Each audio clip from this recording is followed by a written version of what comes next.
I'd like to call to order this regular meeting of the Larkspur City Council. May we have the roll call, please? Councilmember Haroff? Here. Councilmember Way? Here. Councilmember Chu? Here. Vice Mayor Morrison? Here. And Mayor Hilmer. Here. Would you please rise and join us in our Pledge of Allegiance?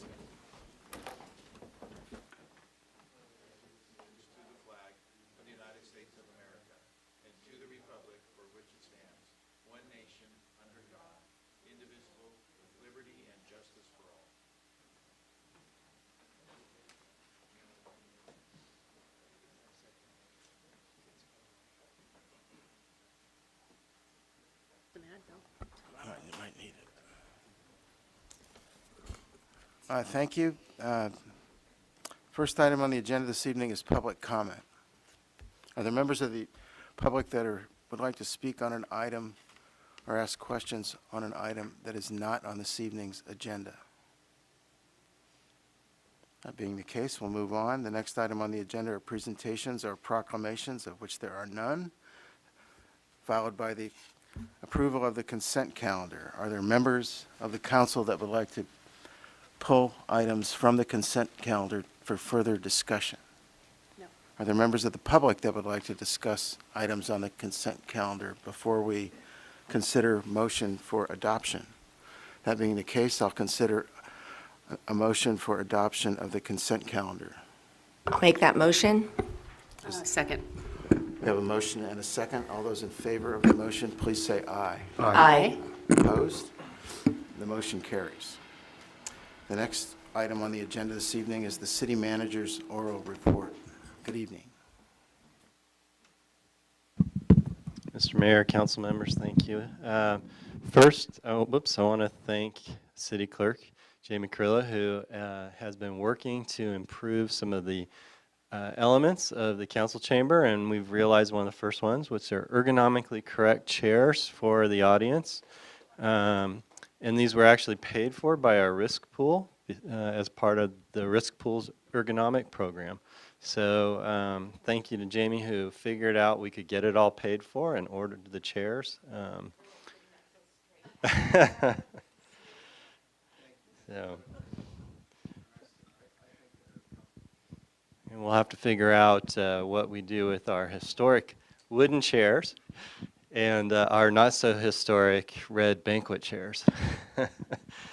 Also wanted to highlight for the council and the public that we have some vacancies on some of our boards and commissions. So we have a vacancy on the Park and Rec Commission, and we have 2 vacancies on the Heritage Preservation Board. So folks who are interested in that, the applications are due by Friday, May 25th, and if they have any questions, they can contact the city clerk for information. A lot of it's up on our website, though, and pretty easy to navigate there.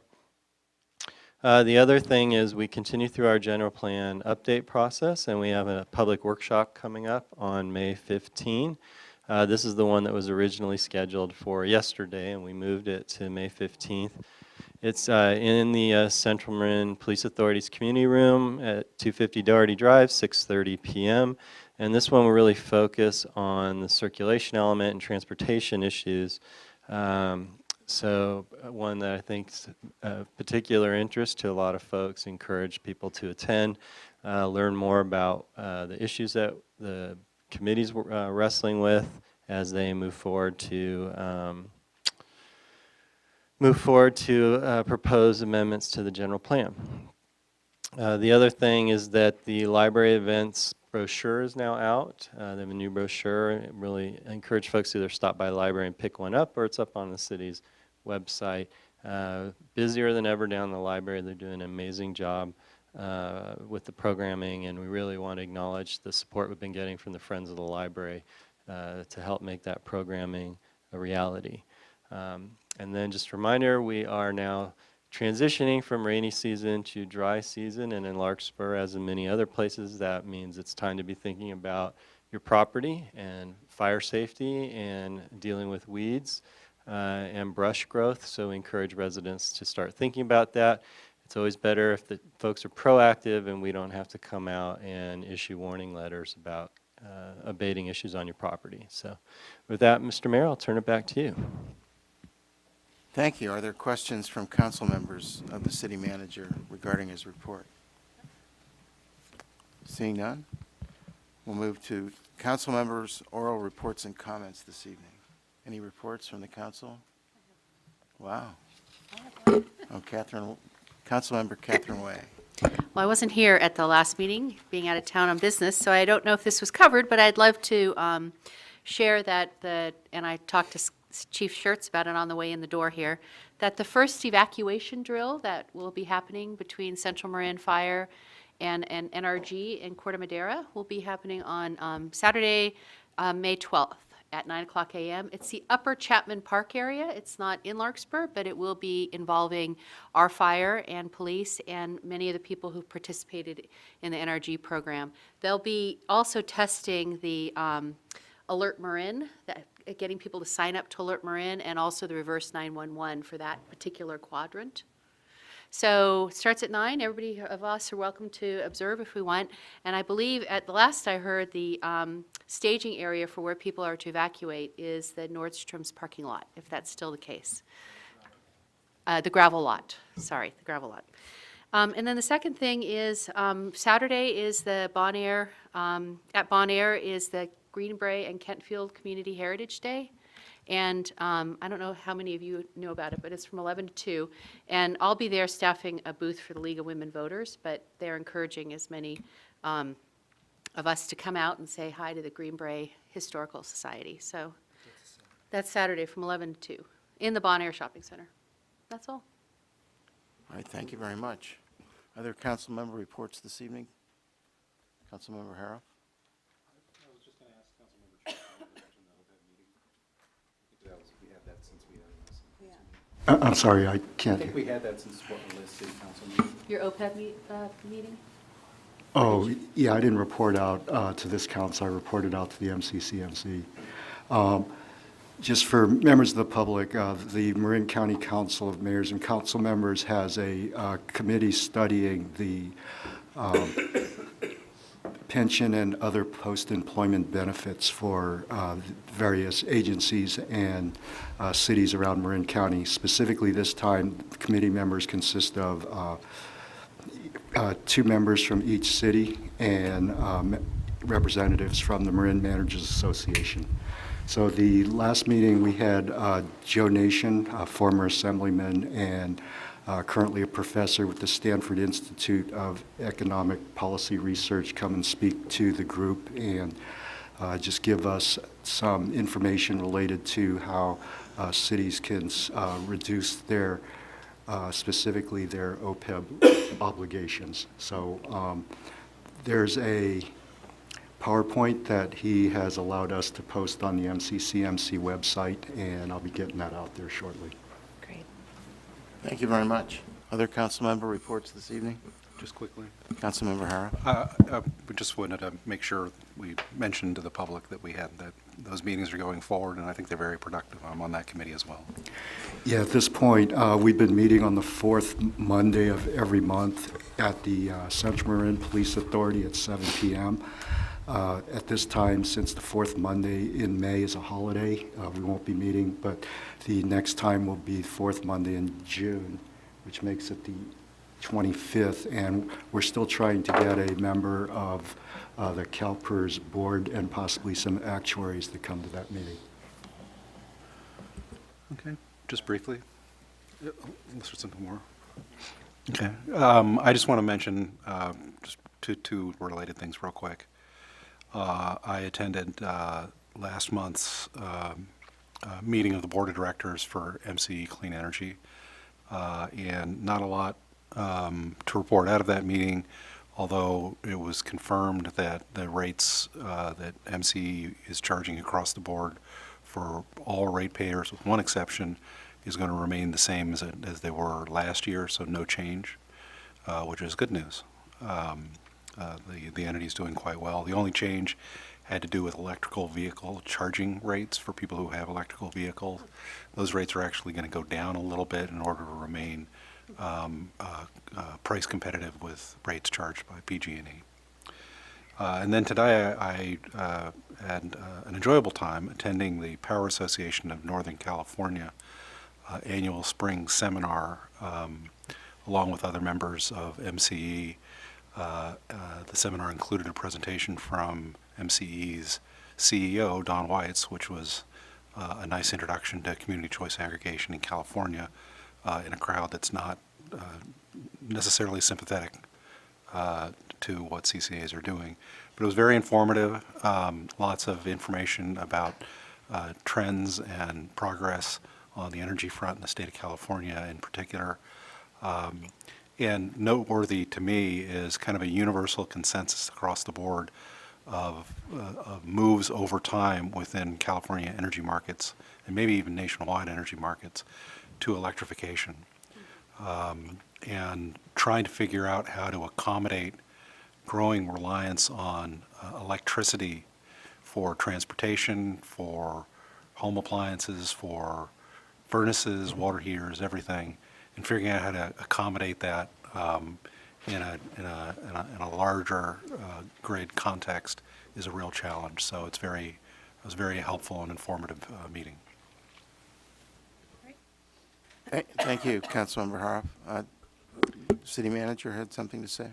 Just, Mr. Mayor, I got a note from staff that the general plan update meeting was relocated, the one that's coming up on the 15th, to the council chambers. I said it was going to be at the community room at CMPA, but it'll be here. It is still on the 15th, though. Yeah, that's right. Thank you. Thank you very much. Other council member reports this evening? All right, we'll move to the public hearings. First one, item 7.1 on the agenda are amendments to the fee schedule of the city of Larkspur. May we have a staff report, please? Yes, Mr. Mayor and council members. It's the policy and practice of the city to review its fee schedule annually. We typically do that in April or May of each year. A few years ago, we commissioned a study to evaluate how we calculate our fees. Came up with a fee schedule that attempts to do a better job of recovering our costs to provide fee-for-service activities. This fee schedule we've presented to you tonight reflects the adjustments to the fee schedule that you approved, which is to tie it to an index and move the fees upward with an index. We didn't identify other fees that needed to be changed. We did, however, as you'll recall, we used to have in the fee schedule quite a bit about passing through fees from other agencies, particularly the Ross Valley Fire Authority, which was, we had started a relationship to provide fire marshal services. Of course, since then, we elected to bring fire marshal services in-house, so we removed that.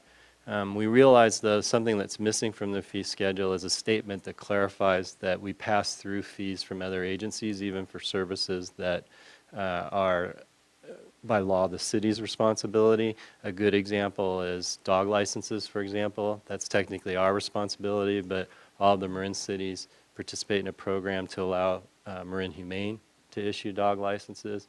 So you have on the dais, and we've published that or you should have received by email, a statement that we want to attach to the fee schedule as the last page that would just indicate that we pass through other agencies' fees for services so that that's clear for the public. So that's the only change we'd like to add. Otherwise, we propose that you amend the fee schedule as presented. Are there questions from council members for the city manager on this agenda item? Are there members of the public that would like to ask questions on this agenda item? All right. Council discussion? Councilmember Hara? No, I'll be happy to make a motion unless there is some discussion. All right. So I would move to the passage or the adoption of resolution number 25/18, a resolution of the City Council of the City of Larkspur amending the fee schedule of the City of Larkspur with the amendments just discussed. Is there a second? I'll be happy to second it. There's been a motion and a second. All those in favor of the motion signify by saying aye. Aye. Opposed? The motion carries unanimously. Thank you very much. Thank you. We'll now move to item 7.2, which is adoption of a resolution of necessity authorizing eminent domain proceedings to acquire a trail easement and temporary construction easement in real property located at 546 Magnolia Avenue in Larkspur. Assessors parcel number 020254-13 for the Central Pathway Connector Project, a connection to the North-South Regional Bikeway. Capital Improvement Program 2014-15. May we have a staff report, please? Good evening, Mayor and council members. Julian Skinner, Public Works Director for the City of Larkspur, and with me tonight is Dante Ferranda from the City Attorney's Office also. So in the resolution that you're being asked to consider tonight, there are 4 specific findings that I'll go over for the record. One is that the public interest and necessity require the subject project for which we're acquiring the easement, and that project is planned or located in a manner that will be most compatible with the greatest public good and the least private injury. The third is that the property described in the resolution of necessity is necessary for the proposed project. And then lastly, that the city has made an offer in accordance with the government code to purchase the property. So I have an exhibit, but I don't have a PowerPoint of the parcel. Yeah, we can throw that up, just so we know. So the project, this is a subject of the easement request, is a central pathway that was described in the CLASP, or the Central Larkspur Specific Plan. And so this pathway is shown here in yellow, going through the Rose Garden development, basically an east-west pedestrian connector, and then connecting on the left side of the screen to the north-south pathway, which is shown in green.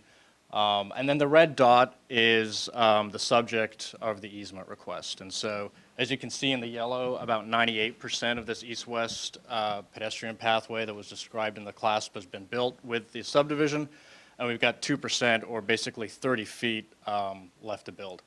And the reason it wasn't built at the time with the rest of the subdivision was the city did not control the property. And so that's what the subject request is for. It's for a permanent easement for the construction of the 30-foot section of the pathway on 546 Magnolia. And then also included is a temporary construction easement so that we can access it during construction. The easement itself, the permanent one's about 750 square feet. The temporary easement's about 5,800 square feet, and we estimate we would need that for about 2 months in order to construct the path. And so since we don't control the property, we had it appraised back in 2016 and made an offer to the property owners. At the time, we were not able to negotiate a purchase with the property owners. So we came to the council with a similar request as tonight, a resolution of necessity. That resolution passed in August of last year. But then subsequent to that, the property owners approached us and said, the 3 property owners, that they would be willing to work something out. And so in January of this year, we rescinded that resolution of necessity, and then since then have worked with the property owners to try and negotiate the sale. Unfortunately, that process didn't progress, and so we're back again with the same request for a resolution of necessity. Because some time had passed, we did get the property reappraised, and so an offer to purchase was made to the 3 property owners with the updated appraisal, and that was sent out to them on January 14th of this year.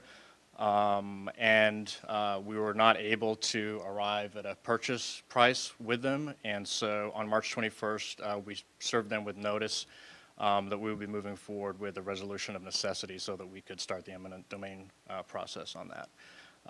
So that's kind of the process in a nutshell. So unless Dante has anything further to add, I'll turn it over to City Manager. I just want to add for the record too, and for the benefit of the public, the new home company that developed the Rose Lane development had wanted to construct the underlying project, which is a bridge connecting Rose Lane to the bike path.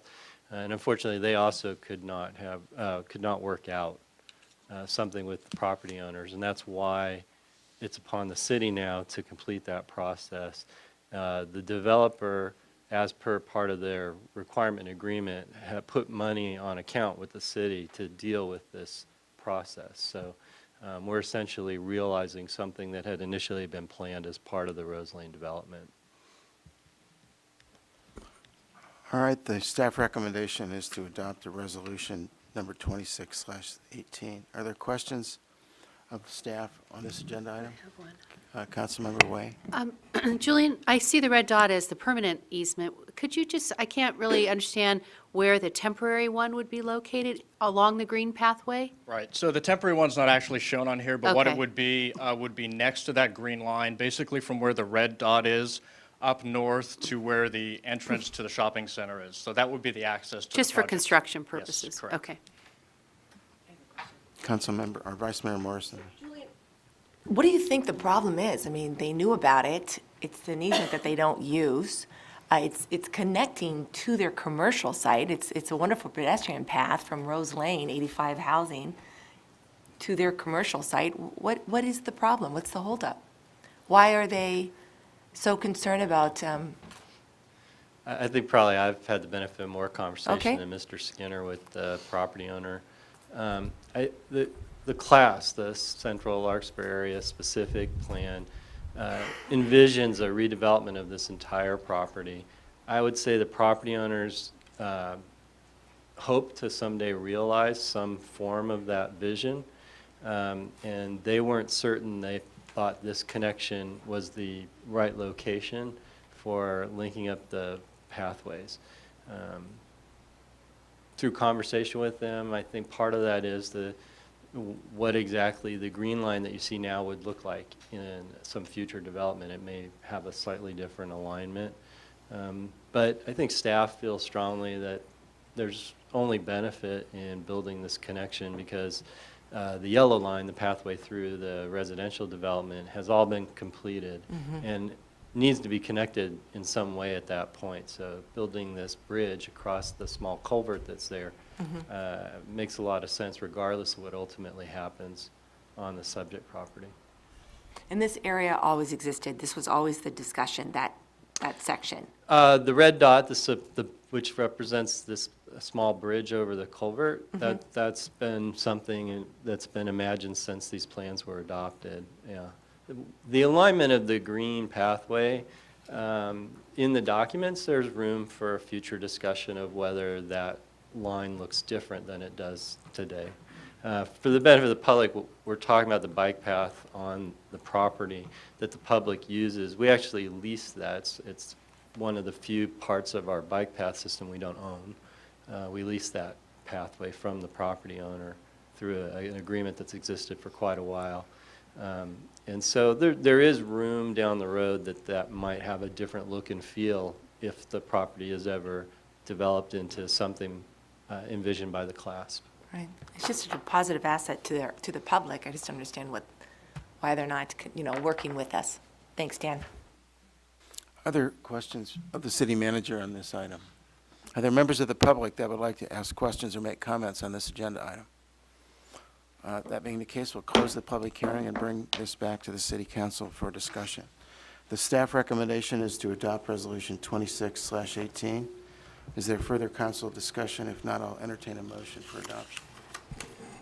I have no further discussion. I'd like to move to adopt Resolution 2618, authorizing eminent domain proceedings to acquire the trail easement and temporary construction easement of the real property located at 546 Magnolia. Just before we vote on it, a question for the city attorney. Do we have to make the specific findings that are set forth in the resolution, or? I'll let my colleague Dante answer that. Thank you. The specific findings are in the resolution of Right. necessity that are going to be adopted. By adopting the resolution. We make the findings. That's correct. And it's Okay. based on the evidence in the record, which consists of Mr. Skinner's testimony as well as what's in the staff report. Okay, all right, well, with that understanding, I'd be happy to second the motion on the table. Let me just ask that. What's the next steps then? If we adopt this resolution, what are the following steps that happen after that? The next step would be proceeding with filing the complaint in eminent domain, which would start the court action, which would start the clock ticking. And essentially, a court action would take roughly 18 to 24 months to resolve. That's typically what it takes, and then you'll have title to the property, and you'll be able to build the easement, or the improvements. Okay, thank you. I have one more question, just out of 18 to curiosity. 24 Yeah. months, huh? And one more question, please. The amount of 71,400, is that the ongoing, is that the price? Is that at a standstill? Negotiations are and have been at an impasse. As a prerequisite to acquiring property by eminent domain, the public entity has to establish an amount of just compensation based on an appraisal, which was done, established at $71,400. What's going to happen now in the eminent domain action is that the parties are going to, we have an appraiser, the owner's going to go out and get an appraiser. They'll come up with likely a higher value, and this will be resolved through litigation, either through settlement, mediation, or through a jury trial. Okay, great. Thank you. You're welcome. Okay. All right, we have a motion by Councilmember Chu, seconded by Councilmember Haroff. The recommendation is to adopt Resolution 26/18. All those in favor of the motion say aye. Aye. Opposed? The motion carries unanimously. Thank you very much. We're going to move to the business item portion of the agenda this evening now. Item 8.1, the award of fiscal year 2017 and 2018 grants supporting art programs in the community. May we have a staff report, please?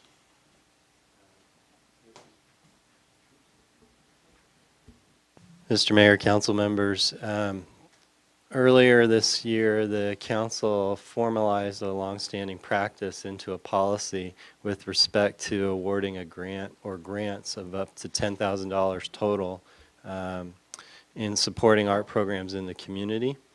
The attachments to the report show you the policy that you've put into place.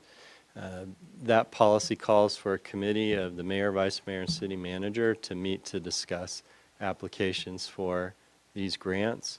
We received 2 requests for grants. One was from the Lark Theater and one was from the Friends of the Library. As you can see outlined in the grant for this fiscal year, the committee's recommendation is that the entirety of the grant be awarded to the Lark Theater for an amount of $10,000. Underscoring the fact that we're working now directly with the Friends on a plan going into the next fiscal year to contribute up to $10,000 in the general fund budget toward programming, which is what the Friends support. And so that's the recommendation of the committee for this year, and we turn it back to the council for discussion. Are there questions of the city manager on this staff report for this item? Councilmember Way. I know we've been working on this issue now for a couple of months, just to make sure we clarify something that had been unclear in the past, policy-wise. Do we move going forward now have sort of a timetable of how we're going to announce these in the years ahead, or have we come up with that conclusion yet? Announced who got the grant? No, just that we have an application open time and a closure time, or have we gotten that far? My thought was that we'll dedicate a page on the website to the existence of this program, and folks can go there to determine if it's something they want to apply for. Okay. We haven't had any discussion if you wanted to do more advertising than that. We could certainly put it in things like the city manager's update that we sent out to the community. We could do that. Yeah, I think because now that we've really more formalized the allocation system, that there's opportunities for other members of the Larkspur Greenbrae community to perhaps put their name forward too. So I'd like to make sure we reach out to them the next time around so that everybody who may be a potential candidate for this applies. So however we do that. Are there council member questions from the city manager? Are there members of the public that would like to ask questions or make comments on this item? Yes, ma'am. Barbara. Good evening. I'm Barbara Friday. I'm the co-president of the Friends of the Larkspur Library, and as such, I do advocate for the library in all things. So, while it's appreciated that the city will match up to $10,000 of funds, $20,000 is not a lot to run the library's program. The Storytime sessions, which we do 3 a week, cost $7,800 a year, and they're very popular and average about 60 to 70 children per session. And the summer program, which we're just about to kick off, costs about $3,500, and the $2,000 will quickly be used up. While the foundation is doing its best to bring in more funds and has been successful in increasing membership and donation in the past months, it's still in the formative stages as an active fundraising group. It takes considerable work to bring in the funds. Used book sales just help us with about $1 or $2 per book, and that takes a lot to raise these kind of funds. I just wanted to mention the library programs are very well attended and highly popular, and the added children's story times, which have a significant impact on childhood literacy, as well as the Tamalpais events, which are the talk of the retirement center, are two new examples of how we're reaching out into the community more and have a positive and lasting effect. So finally, additional funding through the community grant would greatly assist the programming at this time and help with the summer reading program, which this year will be both children and adults. The library's role is becoming more involved with the community, not just a core collection, but the civic and social life of the community, which is actively entwined with the library. And I thank you very much for considering our application. Thank you very much. Are there other members of the public that would like to speak to this agenda item? That being the case, any council discussion? The recommendation is to direct the city manager to disperse the grant monies. Councilmember Chu, any comment?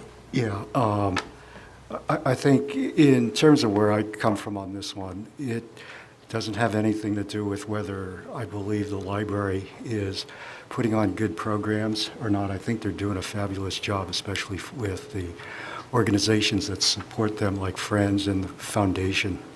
One of the things that is difficult for me to do in this particular circumstance is that we have the transient occupancy tax, which is a fund that has a specific purpose, and we are being asked to put that money back into a general fund expenditure.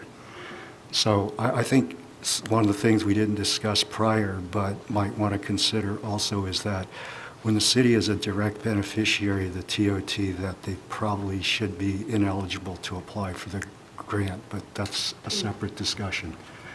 So because of the fact that there's only one other applicant for this particular discussion, then I support the resolution as it's written. Okay. Can I say something? Vice Mayor Morrison. Yep, and Barbara, I just want to say, you and Catherine, you both kind of picked up, you did start the Friends again, and I really appreciate all the effort you're putting in. We all do, and you're doing a great job. And the meeting that you had last week, that was really, you know, it was, we all benefited from that. So thank you for all the time and effort you're putting in to continue with the Friends and the Foundation and the Library Board. Appreciate it. And I think one of the things I'd like to add is that we're going to be having the budget discussion at the end of tonight's agenda, and that's where we can have further discussion about, you know, funding the library in its more appropriate manner, which is as a general fund expenditure. Yeah, good call. Councilmember Way? My name is, Oh, yes, ma'am. sorry, Can you Diane tell us Pike. who you are? Diane Pike, and I'm with the Friends of the Library as well.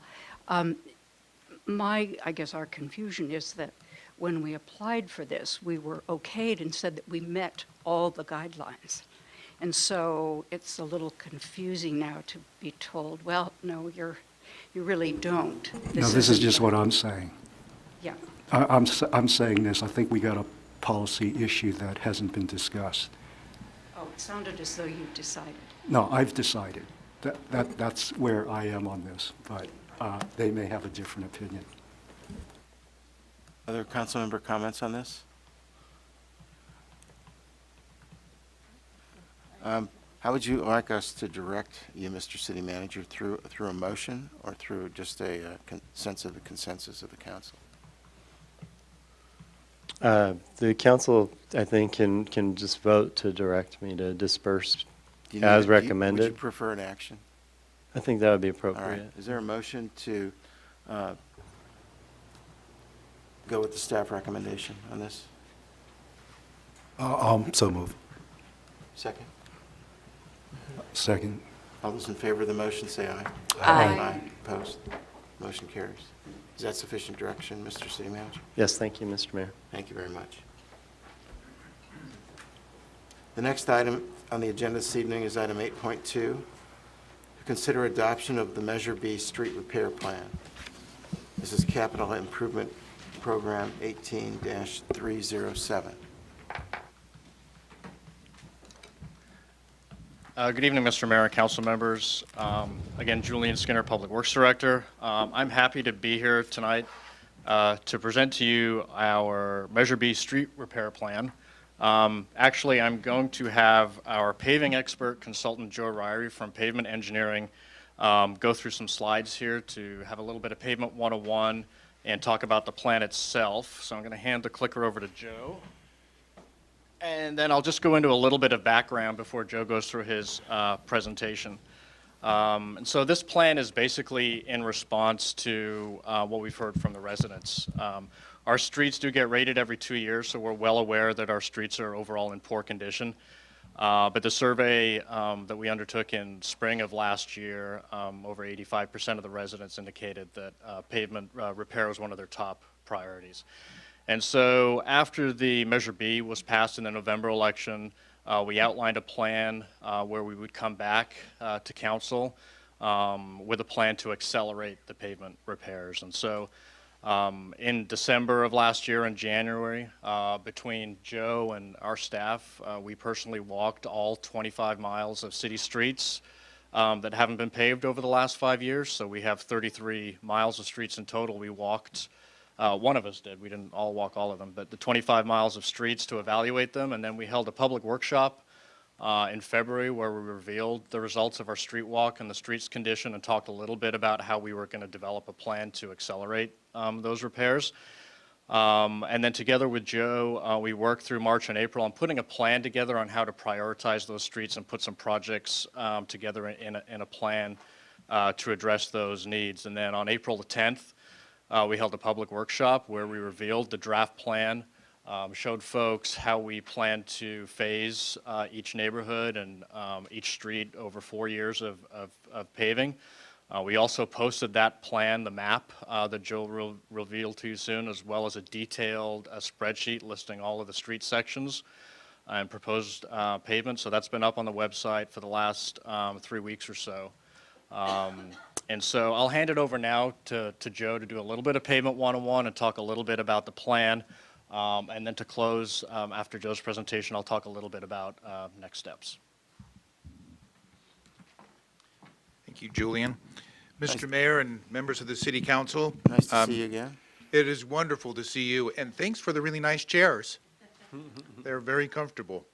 I have to tell you that I am really excited to be able to be here. I consider what Larkspur is doing with this, with what they've done with Measure C and Measure B, and where you're going to be historic on many levels. I work with a lot of different agencies, and when Julian mentioned the thought of where this whole idea of leveraging forward with the Measure B funds, I got really excited just thinking about what that would do for the city of Larkspur. Because as you know, despite everybody's best efforts, we've managed to pretty much hold the PCI level pretty much the same, gaining just a little bit over the years, but it hasn't, all Measure C did was just hold things pretty much the same. So at Julian's request, we've put together this presentation. We have a couple of goals that we want to try and accomplish this evening. We want to be able to, well, most of you have heard our Pavement 101. I think for the general public, it would be good to go over it a little bit more, talk about pavement preservation principles, because that's what really drove trying to develop the plan, so that things were actually thought about and tried to lay out following those principles. And then we wanted to go through the approach of developing the plans and looking at evaluating all of the streets and then pulling together all of the information that made up the plan. So let's go over all of this together. Pavement 101. We have these slides to be able to help show us what pavement is. A structure that's designed to be able to bridge the underlying soil and support the loading that's on top of it. depending on the underlying soil, if it's poor soil, and if the loading is high, the structural section needs to be thick. If the soil is good and the loading is low, the section can be thinner, and that's why you need to look at those different criteria, and that gets you the most service life out of your pavements. We've reviewed this before, but pavement doesn't deteriorate linearly. It deteriorates, it looks good for a while, and then it falls off very quickly. Unfortunately, most of Larkspurs are down at the bottom of the curve, and we all are very aware of that. Asphalt pavement deteriorates two different ways: environmentally and by fatigue loading, the constant bending of the pavement due to heavier truck traffic. With environmental distresses, it's the oxidation of the binder. The oil that holds together the aggregate actually over time becomes age-hardened, and as it age-hardens, it gets brittle and then breaks under the loading conditions. And the sun and the water cause that problem and cause cracking to appear, and then as the water begins to get in the pavement, it just accelerates the deterioration. And then from heavy loads, it's amazing to me the impact of what heavy loads can do to us. One of the ones that Larkspur is dealing with, along with all the other agencies, is we've been really good about recycling efforts. And so now we have 3 garbage truck trips going through neighborhoods where we only used to have 1.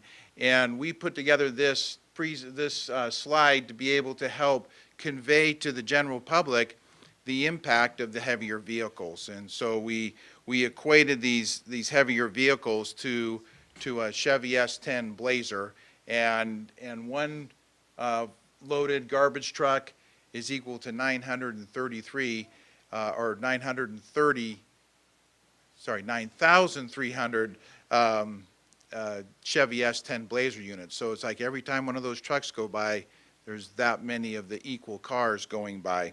And pavements are like a bank account. And when the heavier vehicles go over it, there's withdrawals, and when the bank account is zero, pavements fall apart. You design them to last 20 years, which is what the design criteria uses it for, but when the bank account is zero, then that's the problem. So we all are familiar with the Pavement Condition Index, or PCI for short, and it's a scale from 100 down to 0. It was first developed back in World War II times to be able to assess airports and the runways on airports. And we've just continued it as the civil engineering community to be able to convey the overall general condition of the pavement. It's based on visual conditions, and we just simply measure up and total all of the defects on the pavement and then deduct it from 100. We assume all pavements 100, but we deduct all of the different defects that we measure on the pavement until we get down into the 0 range. And just so you know where we're at on Larkspur, the average PCI is right in the poor range. That means that we have streets below that and a few streets above that. As indicated, there's 33 centerline miles within Larkspur. Measure C has allowed us to take on and improve a lot of those streets, but there's still this huge amount that we've got to catch up on. The concern is that if you don't make a quick jump at it, you're going to continue to deal with all of your pavements in the worst condition. And as indicated, our overall average PCI here in Larkspur is a 43. So this is an interesting graph, and it kind of shows how it was the beginnings of how we started evaluating what we needed to do in terms of developing a plan.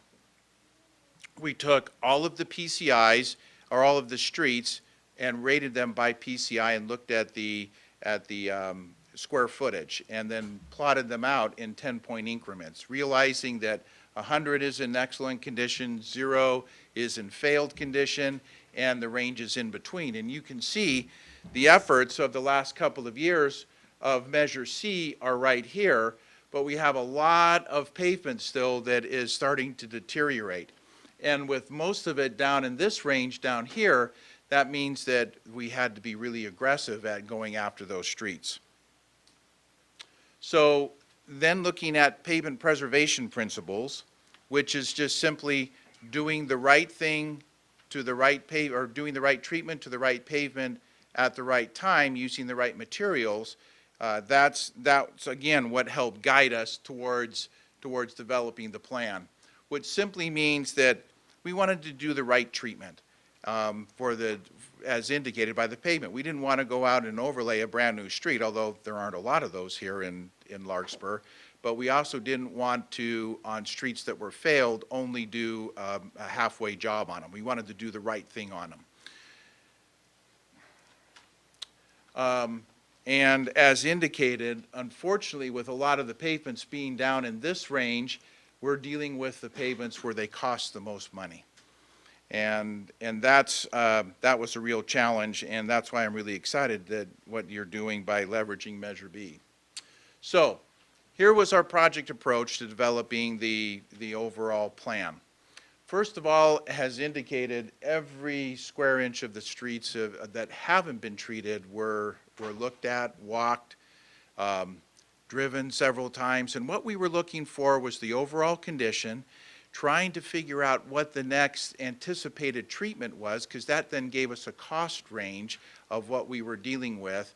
And we were also looking at drainage problem areas. We were anticipating if there was going to be any utility needs, any other improvements, and try to quantify what was going to be needed for each of those streets. Then we all got back together again, went over that, and started working a prioritization plan up. As indicated, we were looking at treatments, drainage, and also ramps. When you do certain treatments to streets, federal law mandates that you have to upgrade the ADA accessible ramps.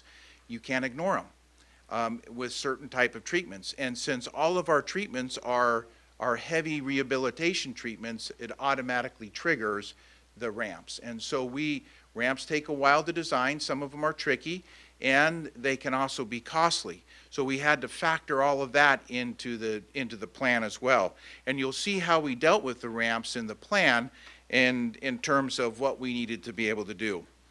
But we looked at the streets that needed ramps, that were going to trigger ramps, and the ones that didn't trigger ramps, and we started separating them out following that type of a program. The utility projects, we do not want to cut up a street and come back and deal with the utilities later on. And so we needed to identify what was going to happen with the utilities. In addition, some of the treatments that we were looking at, because the streets are so failed and the underlying soil is anticipated to be so poor, that we have to actually increase the structural foundation to be able to give it the access or the ability to be able to hold up against the loading of the pavement. And so that means that we anticipate doing what's called a full depth reclamation, where we grind up the existing asphalt, mix it with the base that's underneath it.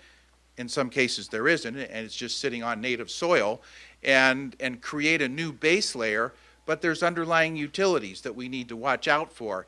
And if those underlying utilities are in the structural section, then we need to get those utilities lowered so that we won't have construction problems. And so all of that was factored and laid out. The organization and prioritization of the projects were all looked at, every single street, and then we led us to the expenditure plan. So let me show you some examples of different types of streets and treatments and what we anticipated seeing out there, and what led us to what we were dealing with. And they really fell down into three different categories. There was the streets that need maintenance. Remember, we're trying to do the right thing at the right time. So there was streets that just needed maintenance. There's not many of them, but there are streets out there that haven't been touched by Measure C that need some type of a surface seal on them in order to be able to extend their service life. They're actually in good condition, but if we don't do that, then we're going to develop cracks and it's going to deteriorate faster. There was overlay and mill and fill streets that were just dealing with the asphalt layer section, and then there's streets that actually have a lot of base failures that we need to reconstruct. And so these are examples of the streets that need a maintenance treatment. So Skylark and South Elysia are perfect examples. If you're driving on those streets, those are the streets that need a maintenance treatment on them. South Elysia has some alligator cracking in it, but it's relatively small compared to the overall pavement area, and so we're going to be able to address those with dig outs and then put a surface seal on top of it. This is an example of streets that would need an overlay, like Chevy Chase, where you've got the cracking conditions all here, but there's no deformation in here, so the structural section is given its life, as it were. The bank account is 0, and we need to add more section to it, and so we will be able to overlay that and give it the service life that it needs. Over here, there's indication that the pavement on Orange is thicker. You can tell it by some of the cracking conditions, or at least I get to see it because it whispers to me when I drive the roads and says, this is probably what we can get away with. After doing it all these years, that it kind of guides you that way. So a thicker pavement then means that we can mill it off and put a new layer on it, which is really nice because then the crown doesn't get higher and the driveways don't have accessibility problems coming out, and so it just keeps all of the elevations the same. And then, of course, there's plenty of examples that we could utilize or use to be able to show streets that require reconstruction, but it's streets that have a lot of failures, base failures. And base failures mean that the pavement itself, the actual structural section, is not able to withstand the loading that's underneath it. And so you can see here on Ville de Cumbre where there's all these failed areas, lots of patching has gone on, that the city has tried to stay on top of it, but it's an indication that the pavement has failed. And then Rich Street is a pretty good example of a street that also has failed and gets a lot of loading as well. So just as a reminder, we do not want to cut up a street after it's done. And so we had to account for the utilities, which means that some of the streets, while they're in really bad condition, and we would really like to be able to address them right away, we needed to be able to work with Marin Municipal Water District and Ross Valley Sewer and PG&E to get their projects cleared out. And a lot of effort has gone out to those agencies to try and share with them what we're trying to do on this accelerated schedule. You do have a moratorium, so if something does come up, that will be impactful to them if we end up having to, or if they end up coming back before that 5-year moratorium and cutting up the street. But they've been given a lot of fair notice, and we've gotten some feedback back from them. And then the ramps, and those just have to be done. So what we did in terms of organizing and prioritizing the streets was that we looked at combining similar work, because when you're thinking about putting together a project, you want to try and make it feel the same to the contractor. You don't want to have too many different things going on, because then that becomes a confusing project for them, or a potentially confusing project, and you want to keep it simple in their mind. So we looked at combining similar work. We were looking at streets that you needed the utility conflicts that were going to happen, whether they were because of steeper section or because it was an identified utility project that was coming. And then we wanted to look at graphically or geographically grouping the streets together.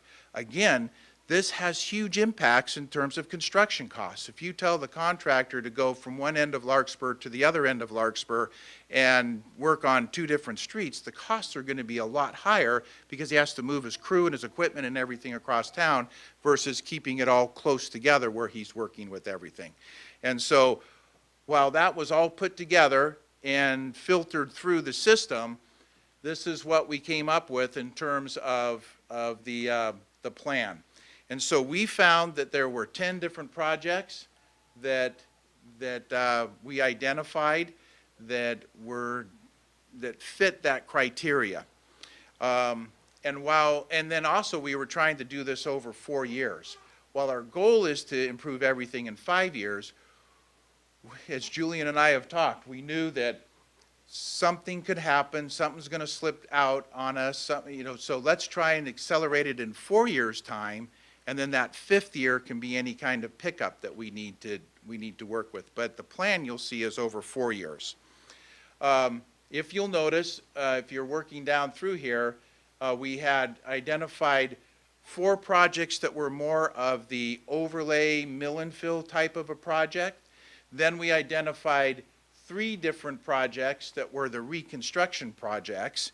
And I thought it was really interesting the way that it kind of shook out. For instance, reconstruction project number 3 is all kind of grouped together. All of those streets off of, oh, my mind just went blank.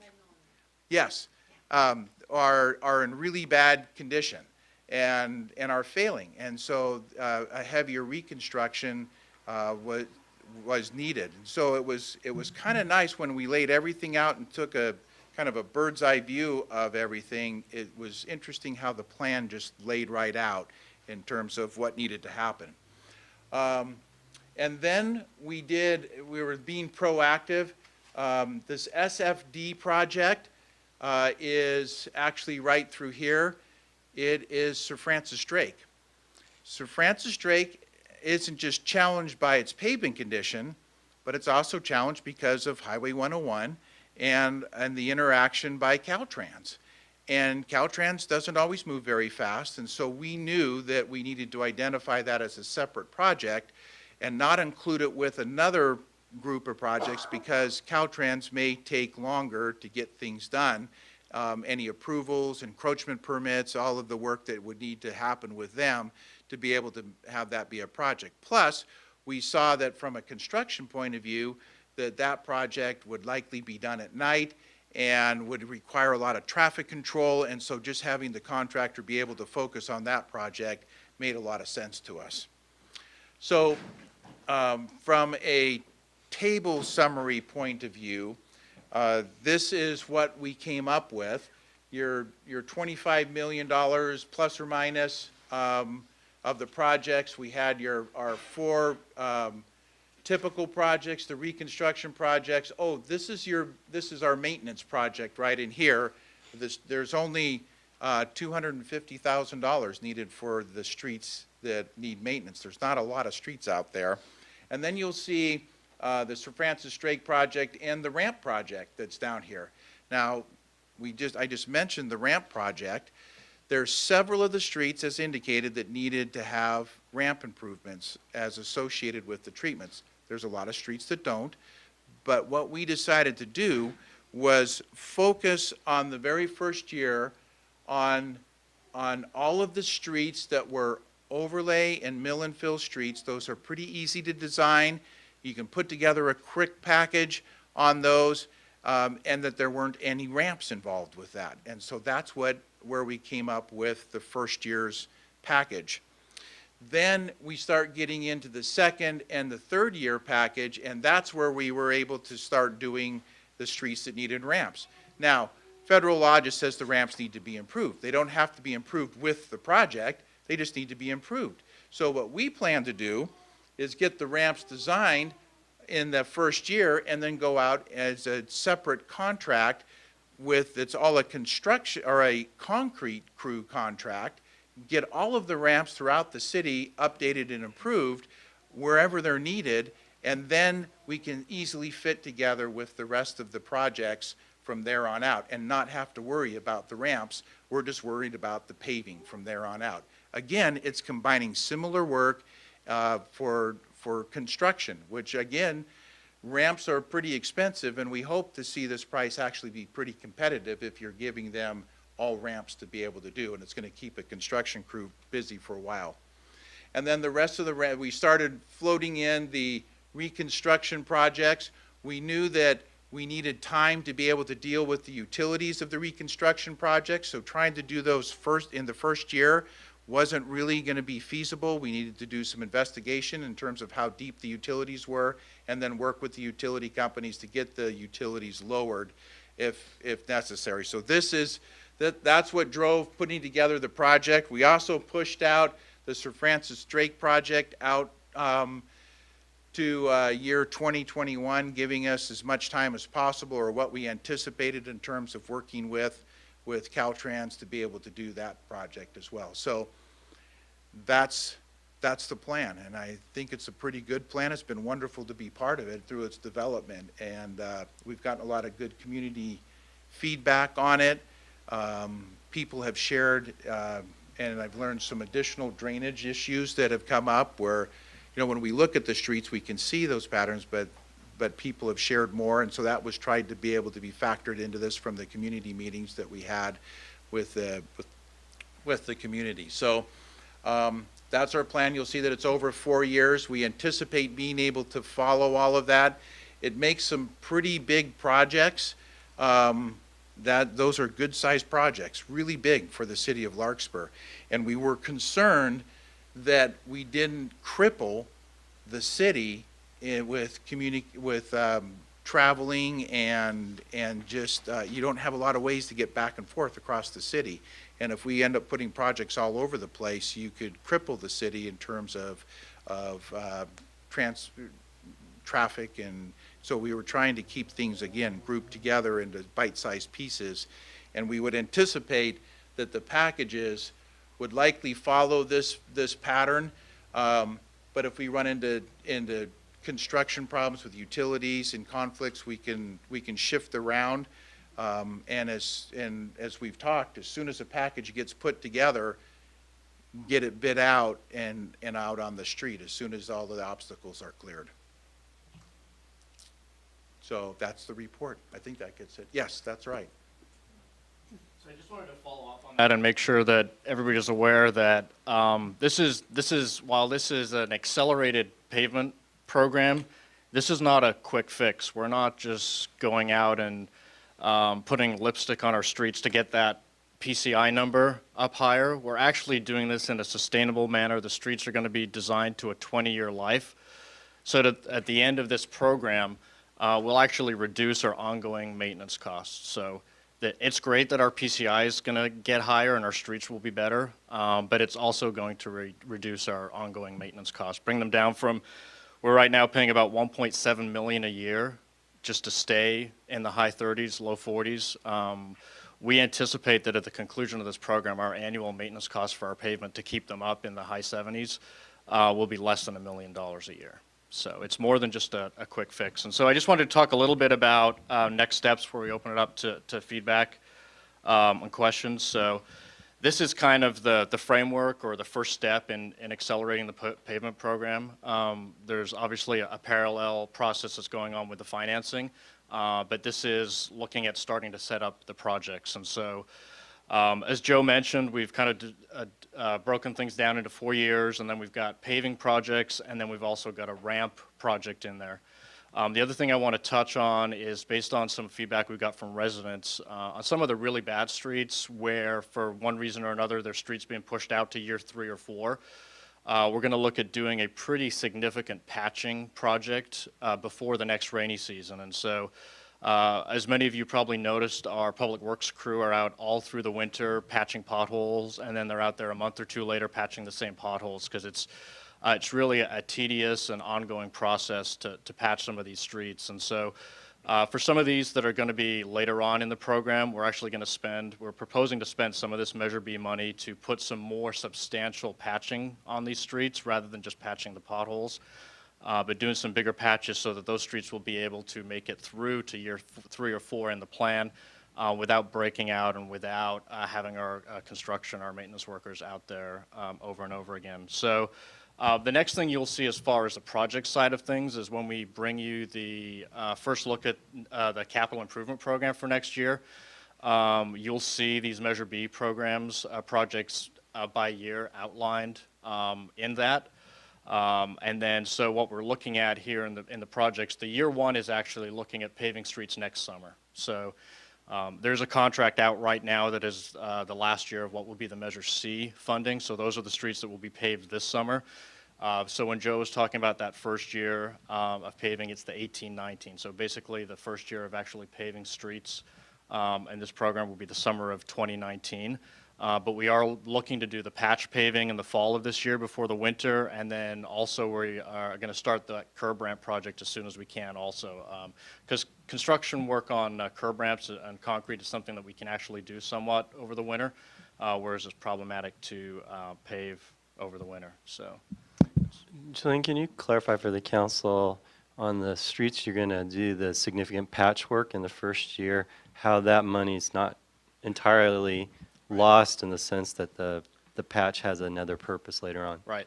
So we think that's, even though the streets are going to get reconstructed down the road, we think it's an efficient use of the funds, A, because it is more cost-effective than paying for material that we use over the winter and the labor hours that go into the smaller patches. And then also because, as Joe mentioned, one of the repair strategies for these streets that are in bad condition is we actually pulverize the existing pavement, the street that's out there, and that material gets recycled and mixed with either asphalt or cement or some other product, and then gets laid back down on the street and becomes part of the new street. So in essence, when we're putting this material out to patch these streets in the interim, that material will also get worked into the final product. And so it's not a throwaway, even though we will be coming back on those streets in a few years and paving them. Thank you very much, Julian. Thank you, Joe. Are there questions to staff on the presentation this evening from the council? Councilmember, we'll start with Councilmember Hara. Well, thanks. This is very exciting to see this project going forward. It's particularly exciting to see that my neighborhood is for 2019. I noticed. And I had nothing to do with that. Speaking of that neighborhood, which is the Greenbrae area, just a couple of questions, and these are a little idiosyncratic, or at least the first one is. From time to time, an issue has come up with the proliferation of driveway extensions in the Greenbrae neighborhood, and this is where people have put in concrete or some other material essentially into the street gutters so that people, when they're pulling out of their driveways, don't bang their bumper when they hit the street. Those are permanent things, and they're encroachments onto a public right-of-way, which are unpermitted and unlawful. And they also are destructive. They tend to rechannel water coming down the hillside in the wintertime in a big storm. So as that water gets rechanneled out of the gutter and then comes back into the gutter, it tends to rip up the pavement in the area of the street where the water's coming back in, and can do a lot of damage. So my first question is there any plan as part of the project that will be going up into the Greenbrae Hills to address those driveway extensions and potentially get them removed? So these are the kind of details that we look at as we get into the actual projects on a year-by-year basis.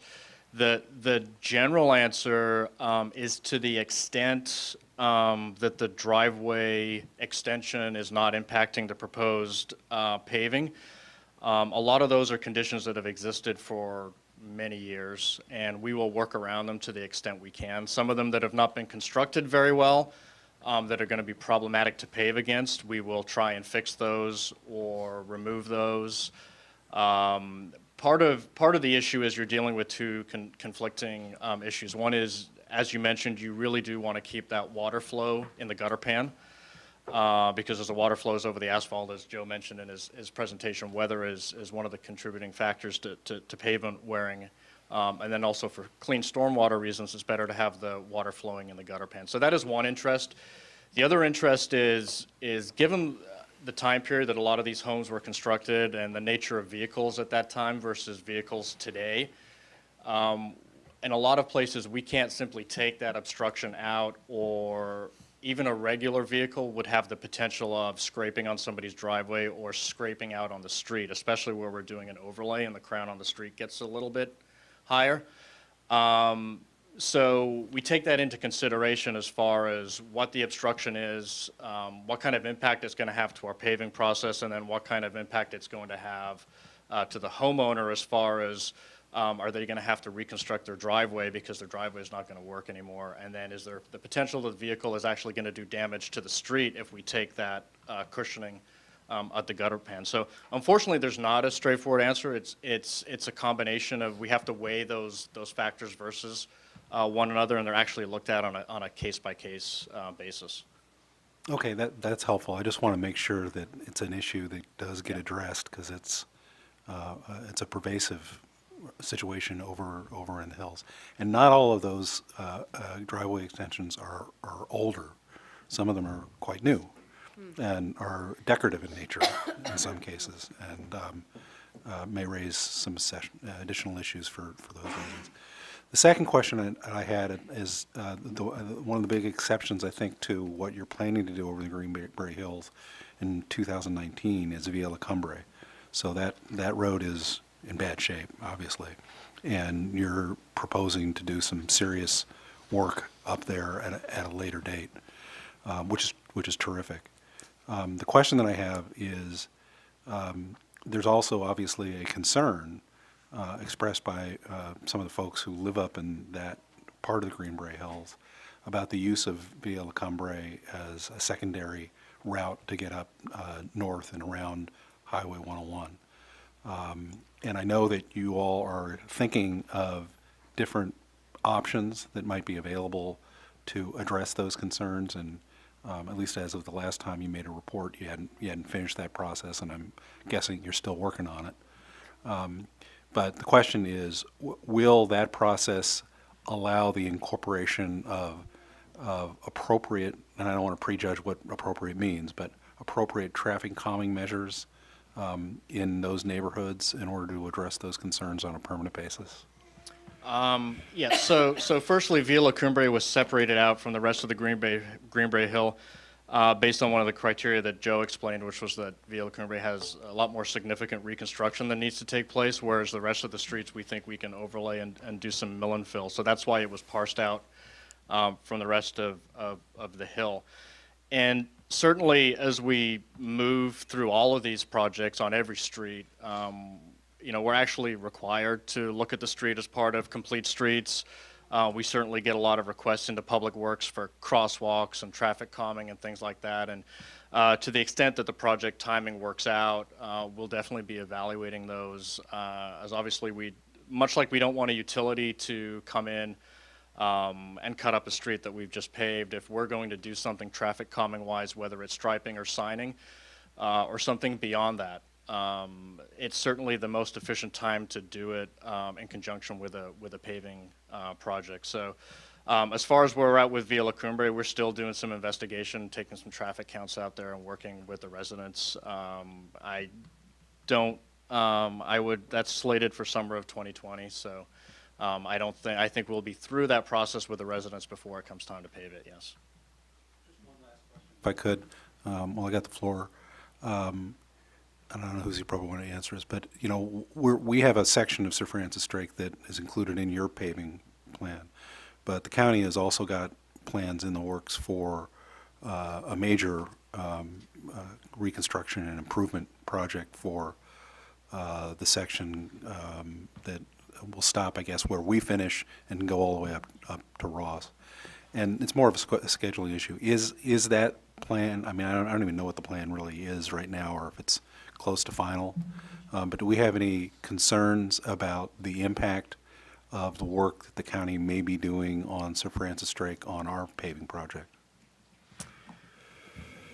We have also coordinated with the county. Joe mentioned we coordinated with utility companies, but we also coordinated with the county and reached out to Corte Madera too, both to understand what their projects might be that might impact our schedule, and also to talk about opportunities for either including some of their streets in our projects or vice versa. In the Greenberry Hills and on Sir Francis Drake and out in Murray Park, there are a lot of streets that go from city to county to city back that may make sense for us to add in. Specifically on Sir Francis Drake, their tentative schedule, the last I saw, was that they'll be installing water main and paving Sir Francis Drake in the county portion in the summer of 19 and 20. So we have East Sir Francis Drake set for 21 so that it would follow the year after. We'll certainly be working with the county If it makes sense, the city-county line may be in an awkward place. If it works out better, that there's a better place for traffic management and to split the projects up, we could potentially accelerate a portion of that project to go when their project goes. But the way it is now, we know they're going to be there in 19 and 20, so we set ours for 21 so that we wouldn't be under construction through the whole corridor for that time. Okay, great. Thanks very much. Thank you very much. Other council member questions I have some. of So, Councilmember Webb? Julian, in my memory, the last iteration of this, the plan was to come back into neighborhoods and do an entire neighborhood at one time, and it seems like that's a little different in this iteration. And I understand probably because you've rewalked and really understand the thing more.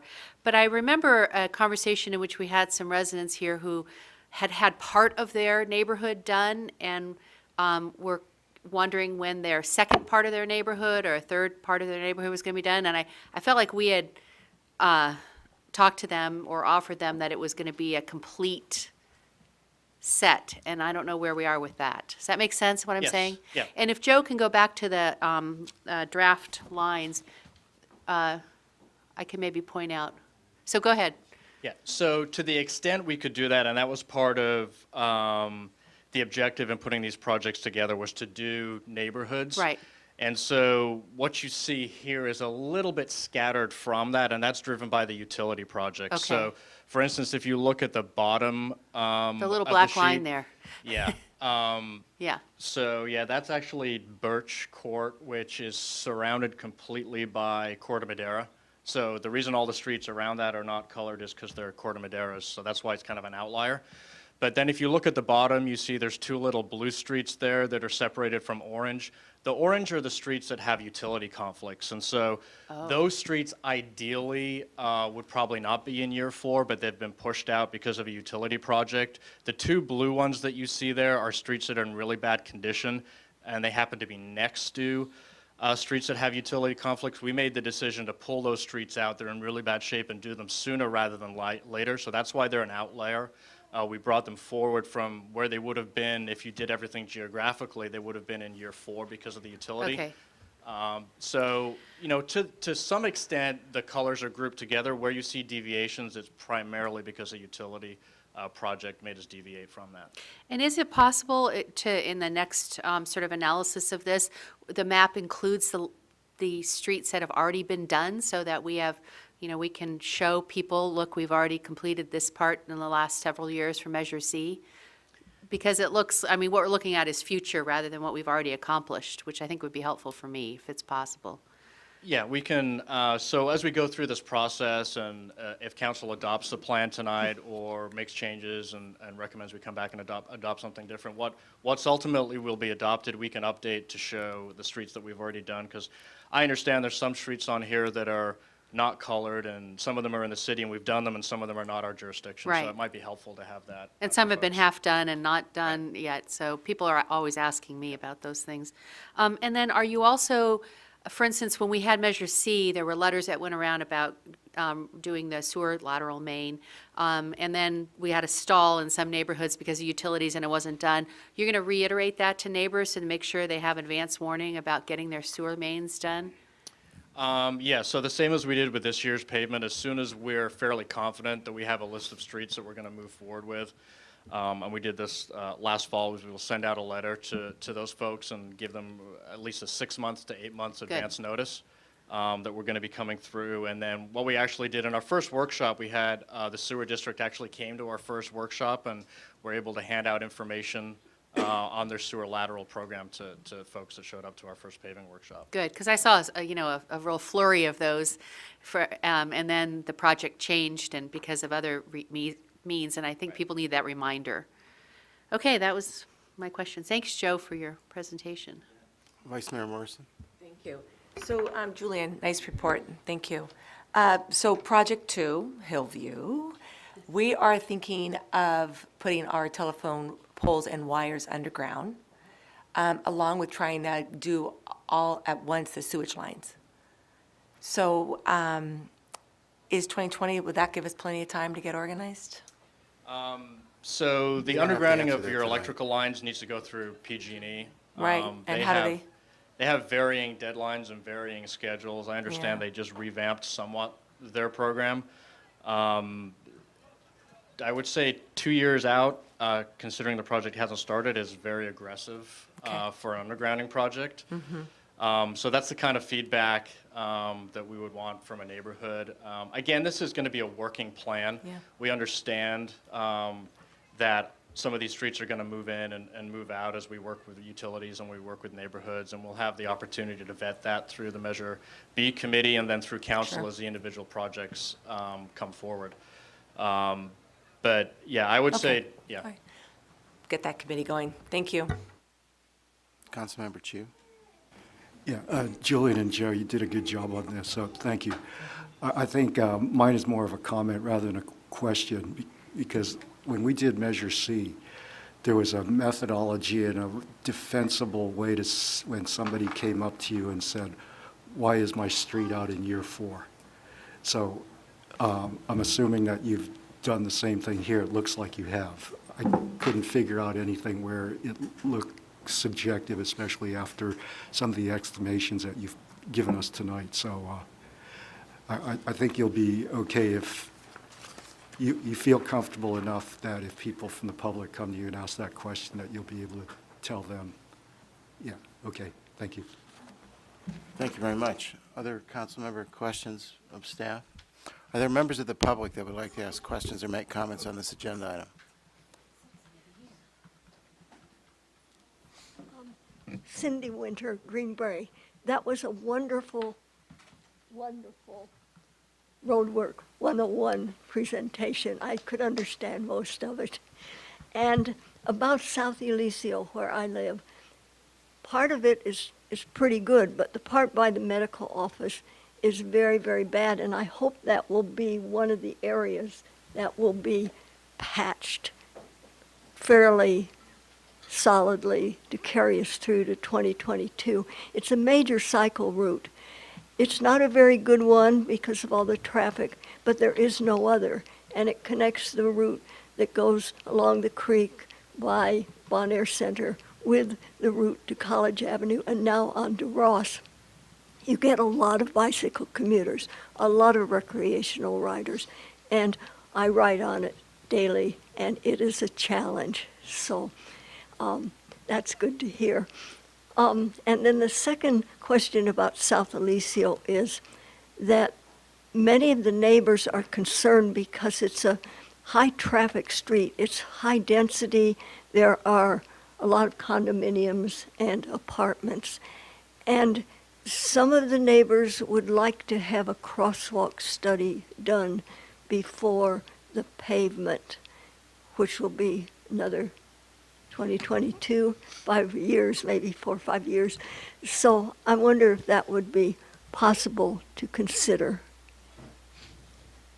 And that's all, except I was pleased with the IJ editorial on Monday. I thought that was well-deserved. So I think we're on our way. Thank you for your comments. Are there other members of the public that would like to make comments or ask questions on this agenda item?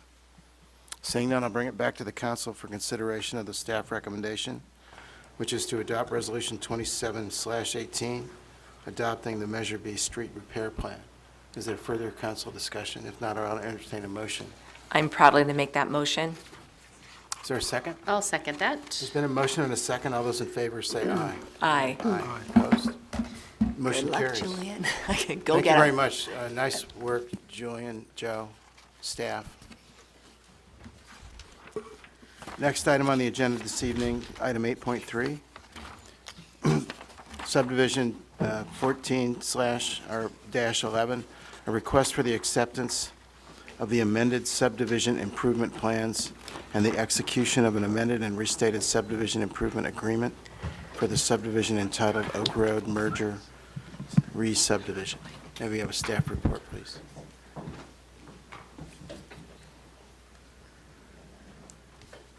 Thank you, Mayor. Am I on? Thank you, Mayor Hilmer, and good evening, everyone. Good evening. Well, this particular project has quite a storied history. It started back in 2006 when the Planning Commission originally approved the project after a lengthy public hearing process. At that time, they approved application 0479 for a vesting tentative map, circulation assessment permit, slope use permit, heritage tree removal permit, and preliminary grading permit. They also certified an EIR and adopted the mitigation measures for the project at that time. The tentative map approval also included a subdivision improvement plan, which demonstrated they can provide adequate access to the roadway and utilities and drainage. Because the roadway would be privately held, the applicants were required to provide a joint access easement maintenance declaration to be recorded against each property as well as CC&Rs. In December of 2007, the City Council reviewed and approved the final map and the improvement plans and directed the city manager to execute a subdivision improvement agreement. The developer moved forward in March of 2008 by recording the final map and all of the required documents. The city then issued grading permits the following June. The project began, and unfortunately, due to the economic climate in 2008, they were stalled and lacked funding to continue. So because of that, the SIA, which is short for Subdivision Improvement Agreement, expired due to limitation, and so did their grading permits. Since the City Council has previously approved the project, the applicants now are asking, as you indicated originally, that to reinstitute the Subdivision Improvement Agreement and the Subdivision Improvement Plans and allow them to move forward with the permits to complete this project. And since the council has previously approved this project and the map is recorded and the lots do exist, staff has no objection to being able to allow this developer to move forward in compliance with their master permits. It should be noted that there is a fourth lot of record that has since been purchased by the property owners that's up there on this hill adjacent to their 3 lots that they created through their original permits. And this lot will also benefit from the roadway design and improvements. So when we reviewed this project, we did include that lot in all of the subdivision improvement agreement requirements, including the SIA, the CC&Rs, and the maintenance programs.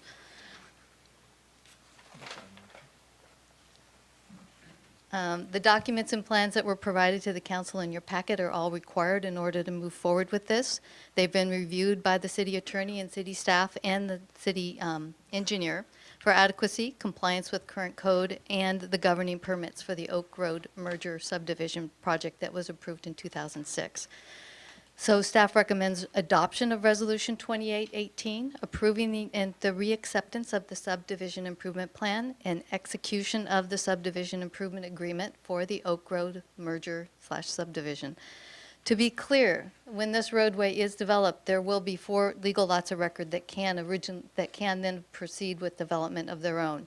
Each of these lots is subject to individual discretionary permits. We'll go through a public hearing process and will be, vetted carefully. The original approval for the project has individual conditions that they must maintain or comply with, as well as the EIR had mitigation measures they must comply with. So there will be a very detailed review of anything that is built up there on the 3 lots in the subdivision, and the 4th lot is subject indirectly to those by being brought into the CC&Rs. So that concludes my report. Questions of staff on this agenda item? Councilmember Chu.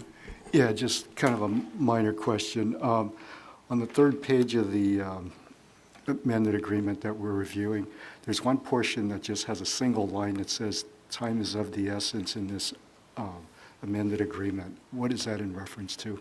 That's actually fairly standard language, because the idea is that once the subdivision improvement agreement is signed, they will move forward in a quick and managed process and get through the development and complete it within a timeline specified in the agreement, which I think in this case is 2 years from issuance of permits. Okay, so it's for the developer, not for the city? Yes. Okay, thank you.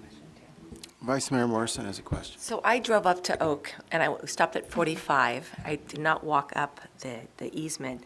What I was concerned about is, one, I didn't see the size of the lots, but how about with the fire, water, pressure? As part That of the environmental review, the applicant is responsible for upgrading about 1,600 linear feet of water main in the Wilson Way right-of-way to get the pressure they need to the bottom of their new road, so that then it can have the adequate pressure to get up the road to the fire hydrants that are required in the subdivision improvement plans. And that's possible. It's been Scott's demonstrated saying that it yes. is. Okay, that's my question. Thank you. Councilmember Way. So Kristen, the retaining wall that exists there now was built in 2004 or 8? Do you know the time that, when you go up past 45 and walk all the way up, there's just it looks like, I don't know, 400 feet of retaining wall that's been put up there with red I-beams?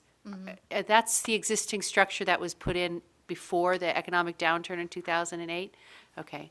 And is that, as far as we know, or this is not a decision to be made tonight, whether that is still in maintenance capacity and still retainable? Or do we know? I'm not sure if I can answer that. We may have our city Department of Public Works answer that one, because he's been reviewing the actual structural details of the plans. But some of that work will get redone because it's not consistent with the design that was approved. I see. And also the lot that's at the bottom, the number 33, I guess, that's the empty lot that's right at the curve now, and that's owned by the property owners at 27. Is that right? Correct. Okay, and so that's not in part of this parcel anymore? No, Just but to a good clarify that. portion of the roadway has easements on that lot to make the first turn work. So- As you're coming up the road and making a right-hand turn up into there? Okay, and that's where this 25-foot variant might come into play? Okay. Yeah, I went up there also. Got a lot of ticks coming down. It's a lot of ticks up there. But it's obviously a completely graded. Did you get ticks when you went up there too? Completely graded road all the way up to the top there, so. Right, it'll go through a substantial amount of additional grading to make it work to code and allow a fire truck to get up there. Yes, okay. All right, thank you. Councilmember Harrell. Nothing for me, thanks. The only comment I would have to make is, I recognize when you use the word discretionary in describing the permits remaining to be achieved. The word discretionary is used carefully, and that it describes that there should be no expectations for development capacity beyond the minimums allowed under the entitlements and the zoning regulations of the city of Larkspur. Correct.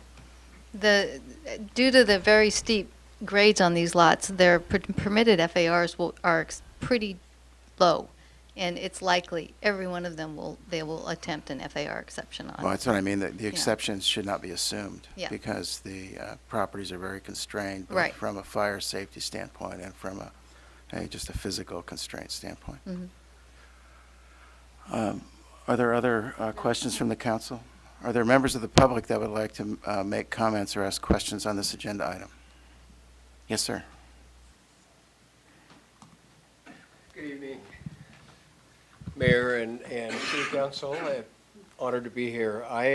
We are the owners of 33 and 27 Oak Road. 33 is the lot where there will be a large cut into the lot for the roadway so that, emergency vehicles can get in. Maybe up to 25-foot high in wall height. And our property, 27 Oak Road, where we have lived for 20 years, is going to be, greatly impacted just by living with this for 6 months. There's going to be a lot of construction, a lot of noise, dust, et cetera. I could almost support the project. I do have a few concerns, which the design group who owns this development has addressed, except there are two that really concern us, and I think has been looked at. Well, let me just say, first of all, we got into a deal with PG&E a very long time ago regarding wires that crossed our property and were in our view plane. We have a great view of the bay and and the hillsides unobstructed. Well, they agreed to reduce the height of their low voltage lines to 18 feet minimum grade above the street, which took them out of the view of the bay and the hillsides, and removed by putting in a transformer on the uphill pole remove all of their primary, rather secondary lines, which are the line voltage, 115 volt lines that went right through the middle of our view. And it was a long 3-year process. They did this, and we have a great view, which we've enjoyed right at the exact same time that Pacific Design back in 2000, 12 years ago, 2006, I think, was going through this process. We have a concern that on the plans, and I think this may have been addressed, and Pacific Design Group back here may be able to do this at this moment, but there's a pole and wires shown going right back in the middle of our view plane again, right in the middle of the view of the bay. And we've been told by PG&E, we've been told by Pacific Design Group and the city that unequivocally that there would be, all the lines would have to be buried. There would be no overhead lines nor poles. But this is shown. Now we've been told this has been addressed and they're going to come underground from a downhill pole. That's one concern, and I'm wondering if this is in fact true because it's not shown on the plans that we have. And the other large concern is that the Planning Commission asked that trees be planted in the turnaround area. There's a little planter area, and be planted there to screen this big 25-foot wall from the street. And I think that's a great idea, and we love trees. But what happened is a design for a massive oak tree and 4 redwood trees has gone on this paper, which we have a large 6-foot by 6-foot picture window, which looks out at this unobstructed, beautiful hillside we've enjoyed for 20 years. And they've got these trees growing right in the middle of our view, which will grow in our view in a matter of, 3 years. And the fact is, all that's needed to screen this wall is less than a 10-foot high tree, maximum. In fact, my wife and I went out and took pictures with a story pole that was 10 foot high. And you can see by these pictures that if you get a tree over 10 feet high, you're not going to, if I may, you can take one as well. You might give that to Neil and Kristen. But if you go over that height, you're going to go above the wall and in our view, and there's just no point. And Pacific Design has graciously said, yeah, we don't have a problem. We'll put the big trees that are required somewhere else on our acreage. I mean, they have, I don't know how many acres. And in this one area here, you're right, let's get a different size tree there that'll screen the wall and not block your view. Well, the fact of the matter is, I at this point, last I've heard, is that maybe the redwood trees, because that's kind of ridiculous, are going out, but now a whole huge cluster of these really large oak trees are going in and are going to block the view out of our picture window of this hillside and are going to be way above the tree. That's a pole my wife's holding. It's 10 foot high, and it's far above. It's at any given point. Even I'm standing on the far side of the street, as far as you could get standing up, and it's this high above where the top of the retaining wall will be, and it's only 10 foot. To have an oak tree that grows to 30 feet and will easily be, I've seen pictures of what's maybe being thought about being planted, and these trees to begin with are starting at 10 or 12 feet. In a matter of no time at all, 3 or 4 years, our view has been eclipsed, and the wall, it doesn't serve the purpose. The wall has been far overshadowed, and you won't, no matter where you stand, you can't possibly imagine a tree over 10 feet blocking the wall, no matter where you stand. Thank you. Thank you. Is this the time and place to address these 2 issues? Staff?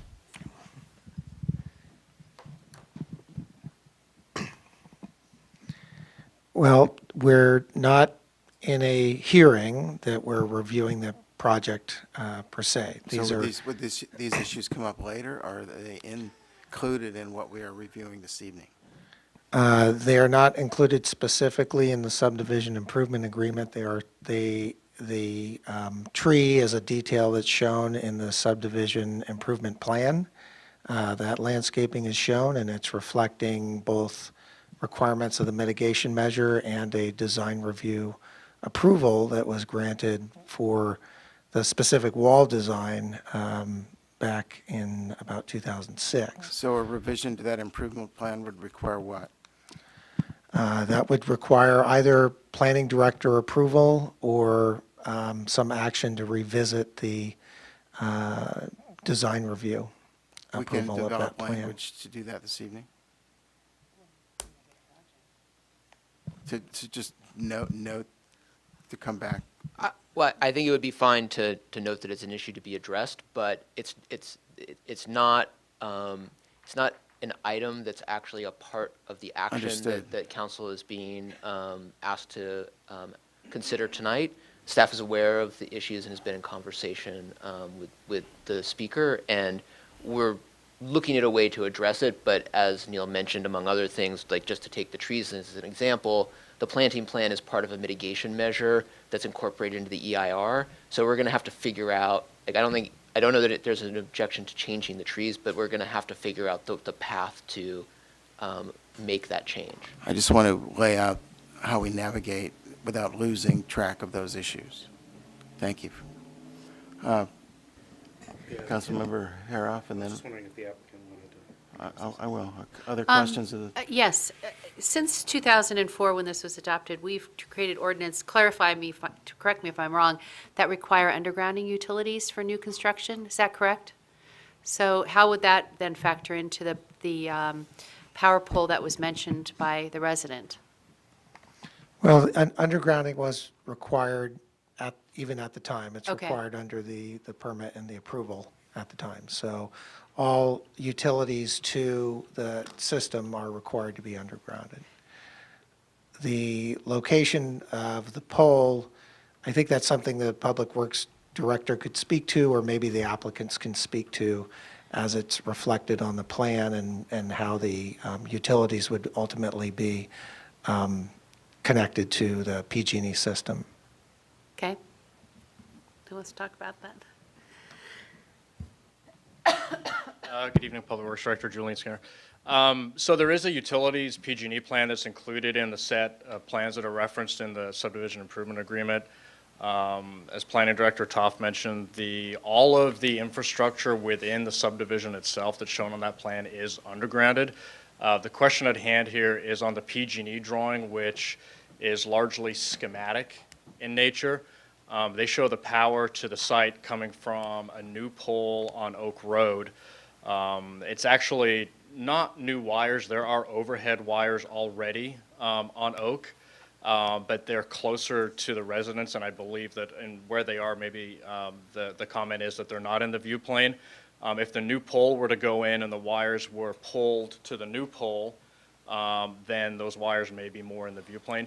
The location of that pole is not subject to this approval. It's in the right-of-way. It'll be subject to an encroachment permit and another process down the road. Okay. So what we're approving here is everything on site will be underground. The matter of how that power gets to the site will be a subject of further review, much like the off-site water line will be subject to an encroachment permit. Okay.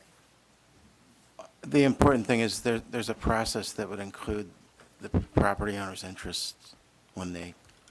That's correct. And they'll And be we- notified and Yes. invited to participate. That's correct. We've had conversations with the All property right. owners. Thank you.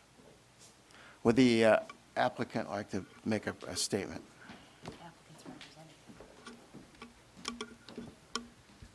Good evening, Mr. Mayor, members of the council. It's so nice to be here tonight and see all of you.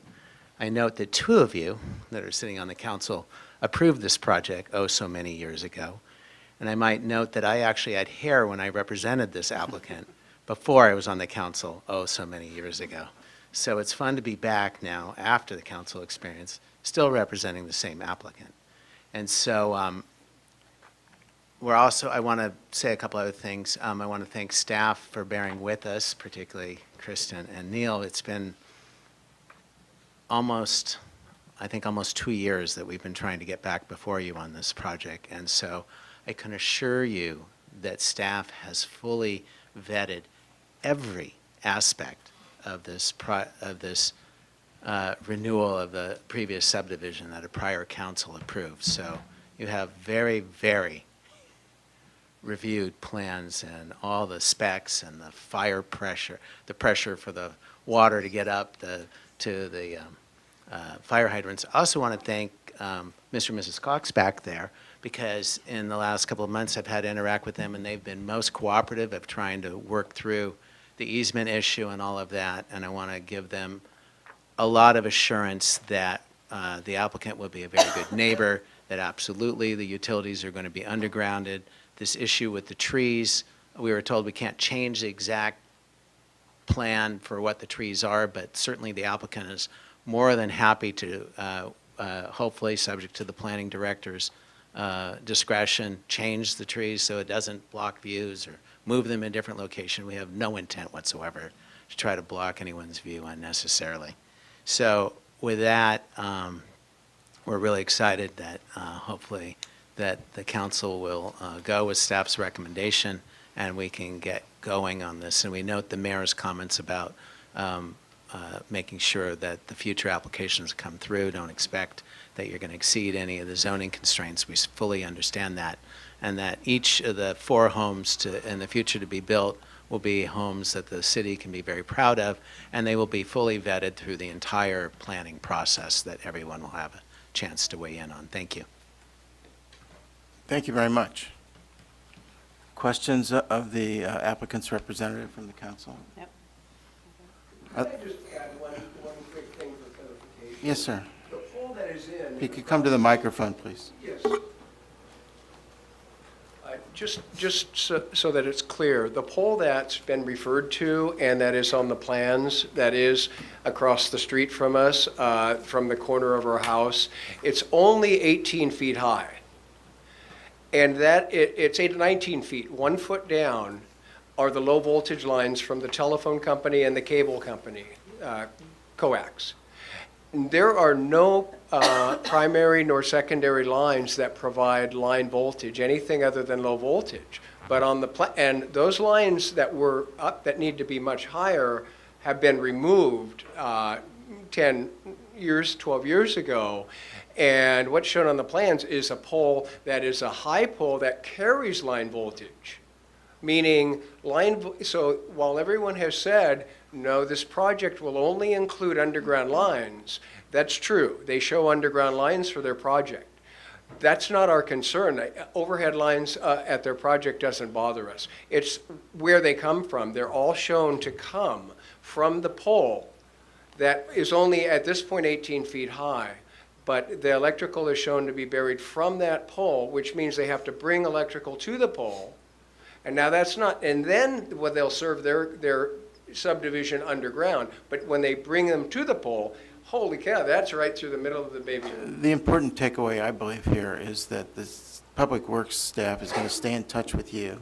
They're going to invite you to the process so that Okay. you can be aware of everything and do your best to avoid those things that would impact your property. Thank you. Thank you very much. Are there other members of the public that would like to comment on this item? If not, we'll bring it back to the City Council to consider the staff recommendation, which is to consider adopting Resolution 28/18. I'll be happy to make that motion to support resolution number Further council 2818. discussion? There's been a motion. I can support it. I think it's very thorough, the analysis that you have put in and what the applicant has also done.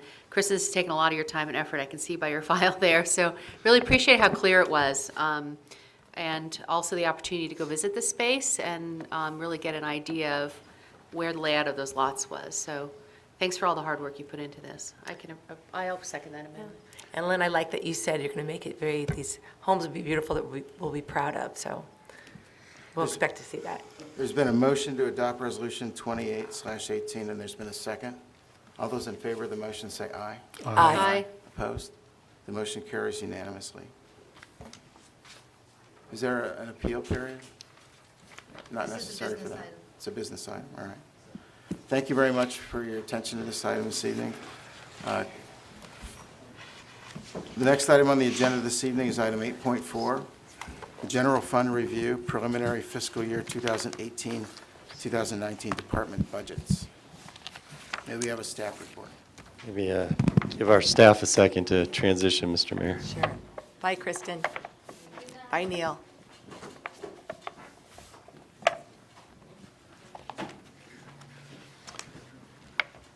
Got two of them.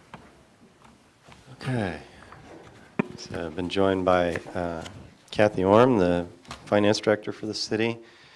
As you recall, we started our budget review process at your last meeting with presentations from the department heads of the activity in their departments, some of the challenges they anticipated for the coming year.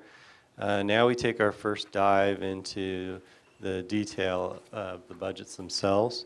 We've decided this year, rather than try to get through all the departments in one long session, we would do some of the departments in this meeting and some in the next meeting, anticipating then that we would have the first meeting in June for the final review and adoption of the budget. So this, for this meeting, as is shown in the staff report, we're going to go through with you the numbers for your budget, the city council budget, what we call the non-departmental budget, which is a lot of our charges for the city that aren't assigned to any specific department. Administration, which consists of my office, the city clerk's office, and the finance department. City Hall, which is a collection of charges for operating this building that are shared by all the departments, operating costs rather than costs that are unique to any one department. And then we're going to do our community services, recreation and library, and then we'll talk about the public safety items for fire and for Central Marin Police Authority. I want to emphasize these are preliminary numbers. Kathy and I are still refining them with the various departments, although I think generally they are what you're going to see in the final budget, short of you giving us feedback this evening on any of them. You have in your data a variety of comparison information to use. It gives you a sense of what you've budgeted in the past. It also gives you some year-to-date. Year-to-date's tricky sometimes to look at because, as the council knows from previous conversations, some departments spend a lot of their money late in the year. Some departments spend a lot of their money early in the year. So you'll see that in some of the departments, they've spent a substantial amount of their budget already, whereas other departments, this is the time of year when their bills roll in. So that can sometimes be difficult to do some comparison work. We wanted to emphasize a few points outside of the numbers, and we've provided that in the narrative. One is that we've seen some increases in some of the costs for some of the regional bodies and joint powers authorities that we belong to. Probably the most substantial is our pool that we belong to for risk issues, including workers' compensation. Those costs have a tendency to kind of go up and down because the pool is constantly doing a true-up based on the experience that individual members have had. And unfortunately for Larkspur, in particular in workers' comp, we had some claims that caused our proportional share of the workers' comp pool to go up next fiscal year. So hopefully we'll have a nice clean record in the next fiscal year and we'll see that number flatten out. And then you'll see that we've placed into the budget numbers you're seeing now the costs we have to spend to meet PERS latest obligation. We've also put in the increase per your policy direction as we try to work our OPEB liability, our retirement medical liability contributions up to the level that you have directed us to get to. Although that particular number's been one we've struggled with and talked about in the past as an area in the budget that sometimes we've looked at not budgeting for immediate expenditure, but possibly looking at mid-year or seeing how the year's doing before we make that full commitment to that trust. The only one-time cost that's kind of on a list right now that we're taking a hard look at is a $10,000 expenditure in the library. You know, we made a decision to be committed to investing in the current library because we know we're going to be there a while, even as talks continue about what may happen on the Rose Lane property. The expenditure in this case is a worthwhile one to do some reorganization in the library. But that said, we're still trying to bring you a balanced budget, and this is one cost we flagged as possibly not making the final presentation as we try to bring you a balanced budget. And then lastly, this budget reflects what we understand to be correct and updated salary model information for you. So it reflects all of the contractual obligations that you have based on your memorandum of understanding with the employees. Kathy, did I leave anything out? Gave your whole thought for you. You just took all my talking points away, thank you. Ah. Almost all, but no, I have a few other things to add. Good evening, council members, mayor and council members. This is the second budget meeting that we have, and we are breaking up the departments, as Dan said. Department heads were directed to bring in flat budgets if we could, and a few other things to mention is that when there are MOUs, this does include 3.5 salary increase, but for the first time, the employees will be paying back 1% to the PERS employer portion of the costs. So this is a start of a trend that many cities are doing and that we are including in this budget for the first time. With that said, I can start going through. We will see in May 16th, our next meeting, we will see the general fund budget in a whole, and I'll bring the forecast model as well as finishing up the department budgets, so we can really take a look at what it looks like as we pull it all together. That said, we'll start going through some line items. Dan did touch on the PERS lump sum unfunded liability. It is, gone up each year, and this year is no exception. So we have an increase of like $179,000 in that area. That's in the non-departmental line item. We also have some increases in our citywide contracts, which include the Marin general services, animal control, our websites, financial services, or financial software like Tyler. So we're seeing some increases there. Dan talked about the OPEB, where we're increasing it so we can reach our 5-year goal to meet our annual require contribution, or the ARC, that we've all talked about. So that pretty much covers their citywide budget. The biggest hit being our PERS unfunded liability. The city council budget is pretty well flat. Kathy, can I just stop you for just a second? And the 2019-2020, do we know the estimate of where that's going to be yet? I do, and I believe we're going to discuss that at our workshop on Friday. All right, the thank you. following Friday. 'Cause I have a, with the new actuarial that the PERS came out with this year, it had the 5-year ramp up Yeah. in it, and it makes a significant amount of difference. Last year, when I went to the CSFMO, and they had this worksheet that came out, and they talked about the discount rate Right. and how it was going to be affecting us.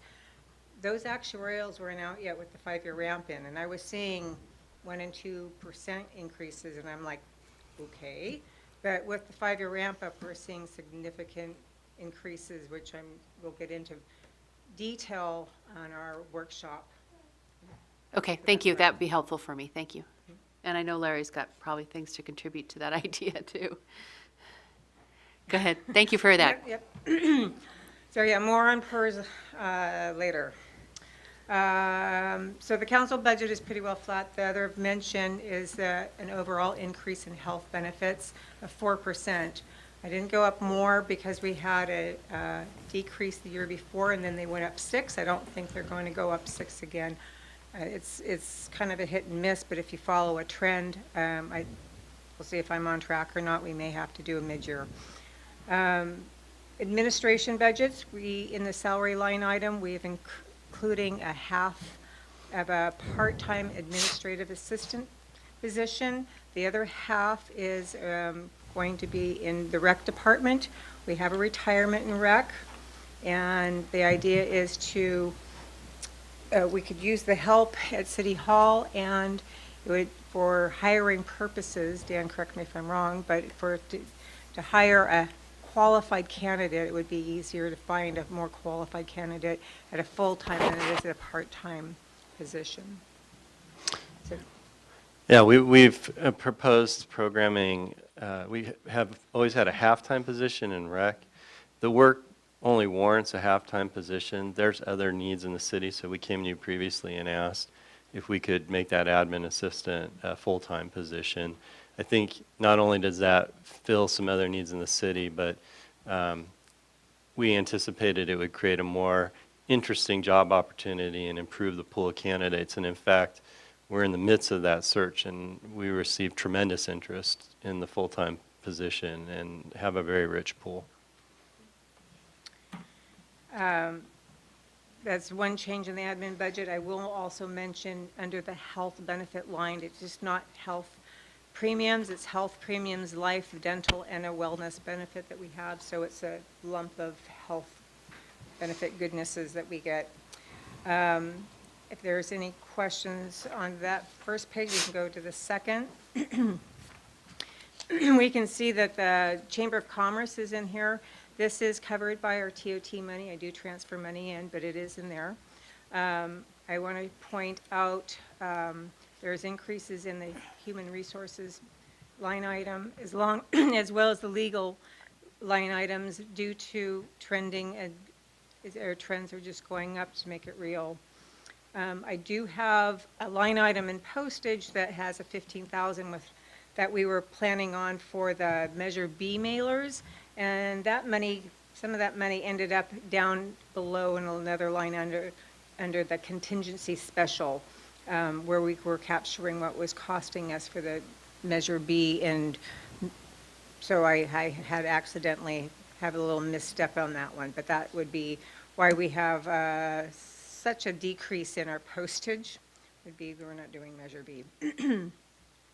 And then we don't have an election this year, so we're not doing for the election. That would be under payments to other agencies. So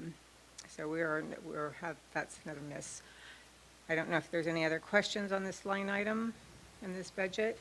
We'll go forth to our City Hall building, where Dan talked about the Bay Cities, Dan, I thought you had it. The Bay Cities JPIA, our liability is going up about $25,000 on that. The other one to mention is the rent. I had to look that one up. I said, what is that? It's our parking lot. We pay for the parking lot, gravel lot that we pay every year.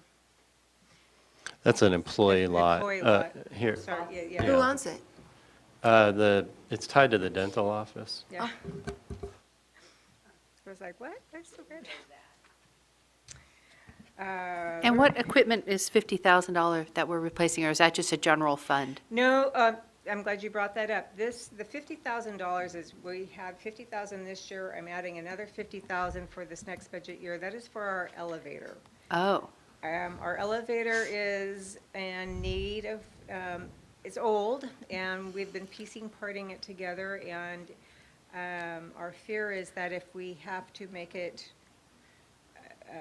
wheelchair compliant, that ADA compliant. The elevators doesn't match current accessibility requirements for an elevator.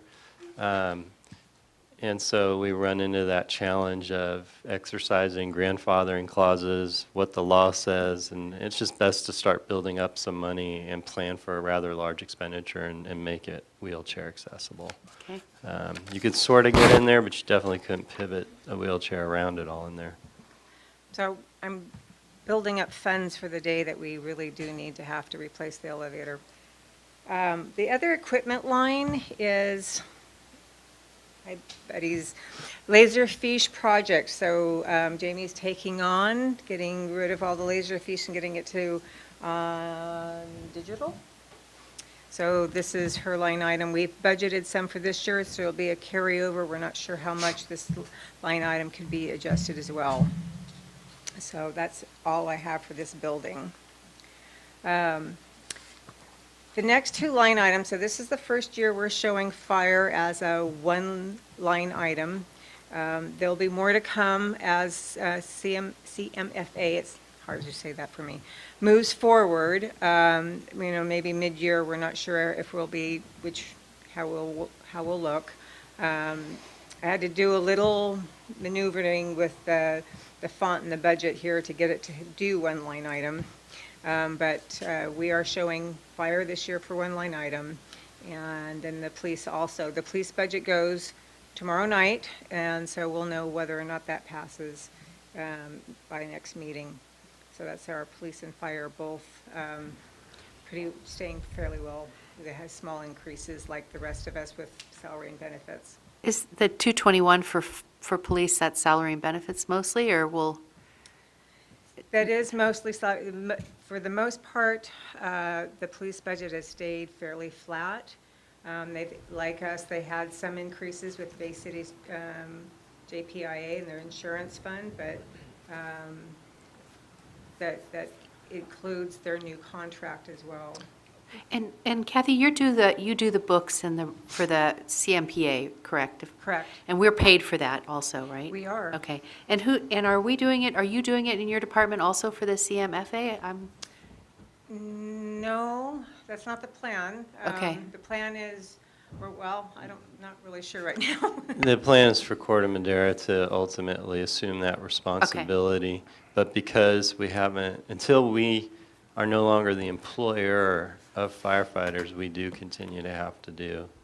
I But see, until we're we finals. have to run payroll for the firefighters that are still part of Larkspur. Until we're finally merged, okay. Yeah.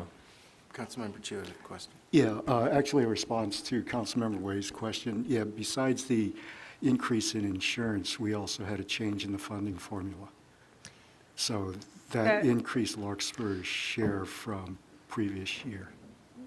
No, In police? Is that- No, the Yeah. funding formulas were adopted and stayed the same. So that was actually in the current fiscal year. So Larry's remembering that the police council adopted a change in the way we're doing the funding formula that distributes costs between the three member agencies. But that was done and affected the current year budget. So this cost includes the anticipation that tomorrow night the police council will approve the MOU with the police officers. And the bulk of this is related to preparing for that cost and the other normal costs that are part of the increased cost of doing business. Yeah. Okay, thank you. Thanks. Okay.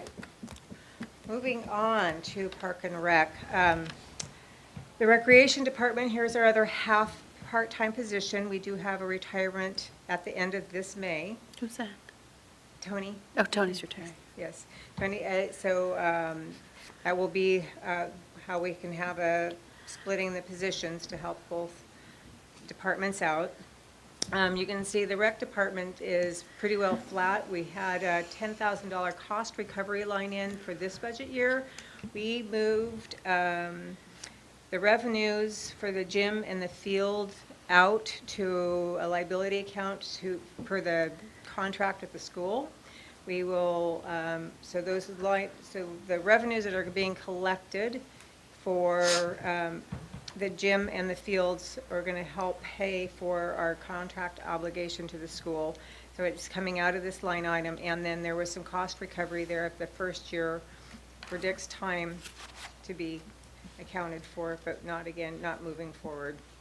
So to just explain that a little more, for years, the school district, the Larkspur Corte Madera School District and the city have jointly operated the Hall Middle School gym and the all-weather field at Hall Middle School. The school gets it during the day and in the immediate time after the school day for use for students, and then the city takes it over, manages its rental, and collects the revenue from the rental, and we deal with all the issues around the groups that use the gym and the field. In the previous iteration of that agreement, it sort of spoke to the idea that the city and the school district would be saving money up to avoid the sort of difficult scenario that actually played out, where we both needed to put a lot of money in to fix up the field.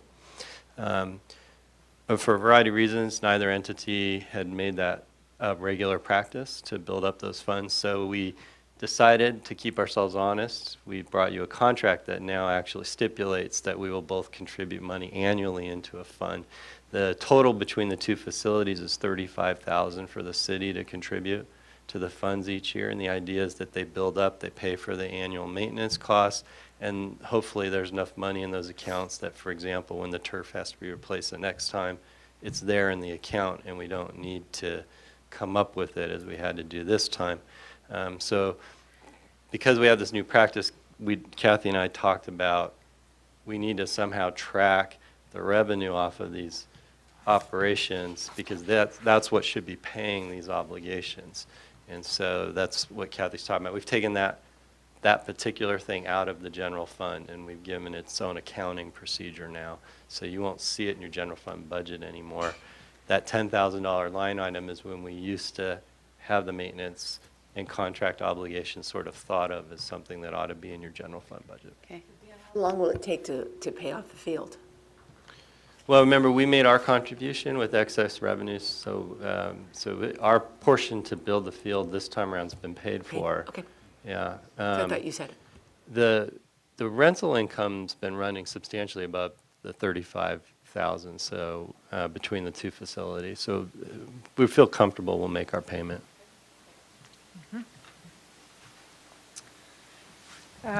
That about wraps it up for rec, and then we can go to, unless there's any other questions on recreation line items, to the library. Again, we have another retirement library, and this person is retiring this Friday. So they will be recruiting going forth. I just thought I would mention. The library budget is fairly flat as well. There are 2 new items on the budget for library. The first one is what Dan had talked about, is the $10,000 one-time reorg space. We will revisit to see whether or not we have it. And the second one, I've added a new line item called Special Project Programs, and this is for the library program budgets. And the idea is that they're running programming budgets and that the Friends would have a $10,000 match for the city, so we have to be able to spend the $20,000. So we have a programming in the library budget now. Yeah. So other than that, that is all I have. Unless you have further questions or further detail for me going forward or changes for the next session that you would like to see. Questions or adds for Kathy from council? Yeah, Kathy, $8,300 increase in MarinNet. Do we know what that is, the annual fee? Is that for just utilization, or are we increasing utilization of resources there, or do we know? MarinNet has a methodology to proportionally distribute its costs. I so, see. I've almost been here 8 years. I've never seen MarinNet's costs flat. Of everything we do, it's the one that amazes me how it increases year after year. But that's probably reflective of the fact that more and more people are accessing the library through the internet. Okay. And MarinNet is the backbone for the online access to the internet. Right. I'm sorry, online access to the library. To the library. And the contingency spec, that was the, at the bottom, from the third from the bottom, the 10,000, that was for Their one-time reorganization of workspace. Got it. I didn't really want to keep creating new accounts, so. Use the same term, yeah. Right. Okay, great. These are just all the anticipated or budget expenses for each of the departments that you've reviewed up to this point. So when we have the meeting next Friday, will you be giving us the income side as well? No, the meeting next Friday is to do some education about pension and OPEB issues for the city. Okay, so 2 meetings. So 2 when weeks we from do today. when we do the meeting in June, we'll bring you the revenue discussion, and we probably will do our forecast at the next meeting. So at the next meeting in May, so we often talk about our major revenue streams at that meeting. And none of these departments are generating substantial revenues for the city. They all generate in their different ways via fees some revenue. I didn't mention that did create a bit of a headache for Kathy in terms of working on the budget by pushing those fees, those rental fees, into liability accounts because they're no longer booked as general fund revenue. So they're actually, for the general fund, that's painful to have taken that excess revenue off the books for the general fund. But we'll figure out a way to cope with that. She's told me to stop doing that for all the other recreation facilities. So. Other questions? Well done. Okay, and then we will have more of the same for the next budget meeting. We will go through in detail revenue and the general fund overview and the forecast. And before then, we'll have our pension review, which will be good, pensions and OPEB. Very good. Can't wait. Thanks for all your work. Exciting stuff. Does the state budget seem pretty stable at this point going into June? I mean, I haven't heard a lot of debate about it. It's been, I think actually what I've been hearing is that the state's revenues are doing very well right now, and so they've been kind of quiet. And it would be nice if they could continue, that they could pass something on to us, but. Yeah. Yeah, right. Yeah, I know. That's- It would be nice. But, yeah. Well, they're balancing the budget by giving us less. Yeah. Among other things, that's true. That's They true. have reduced what they're giving out to local government. All right. Just one quick Thank you for question. that report, Councilmember Hara. Just to confirm, so the workshop's this Friday between? Right. Next Friday. Next 11th. Friday, oh, okay, all right. 9 to 11. Because I had it down for, And just for the benefit, folks, we keep mentioning a workshop. It's a Friday morning workshop on the 11th here in the council chamber. It is a public meeting. You aren't being asked at that workshop to make any decisions. We're simply using it as an opportunity to make sure that you as 5 council members see the full breadth of information about Larkspur's pension and retiree health obligations. Each of you've had your own exposure to all this information, but I think making sure that we have some discussion about how we're going to talk about it uniformly would be really helpful so that when we engage in it in the future budget discussions, we've kind of got a baseline for the dialogue. Public's welcome. Part of it's going to be pretty dry. We're going to explain to you things like what a pension stabilization trust is and whether or not down the road we may or may not want to purchase into such a program. And I find that stuff interesting. I know Councilmember Chu's smiling because he finds that stuff interesting. I don't know if other folks do, but but it's good for you all to know about it and stuff. So that's what the purpose is of the workshop, and we're not going to be asking any budget decisions from you. I find it generally interesting. All right, that concludes item 8.4. Item 9 on the agenda is adjournment. Is there a motion to adjourn? Move to adjourn. Second? A second. All those in favor? Aye. Thank you very much. Adjourn at 8:49.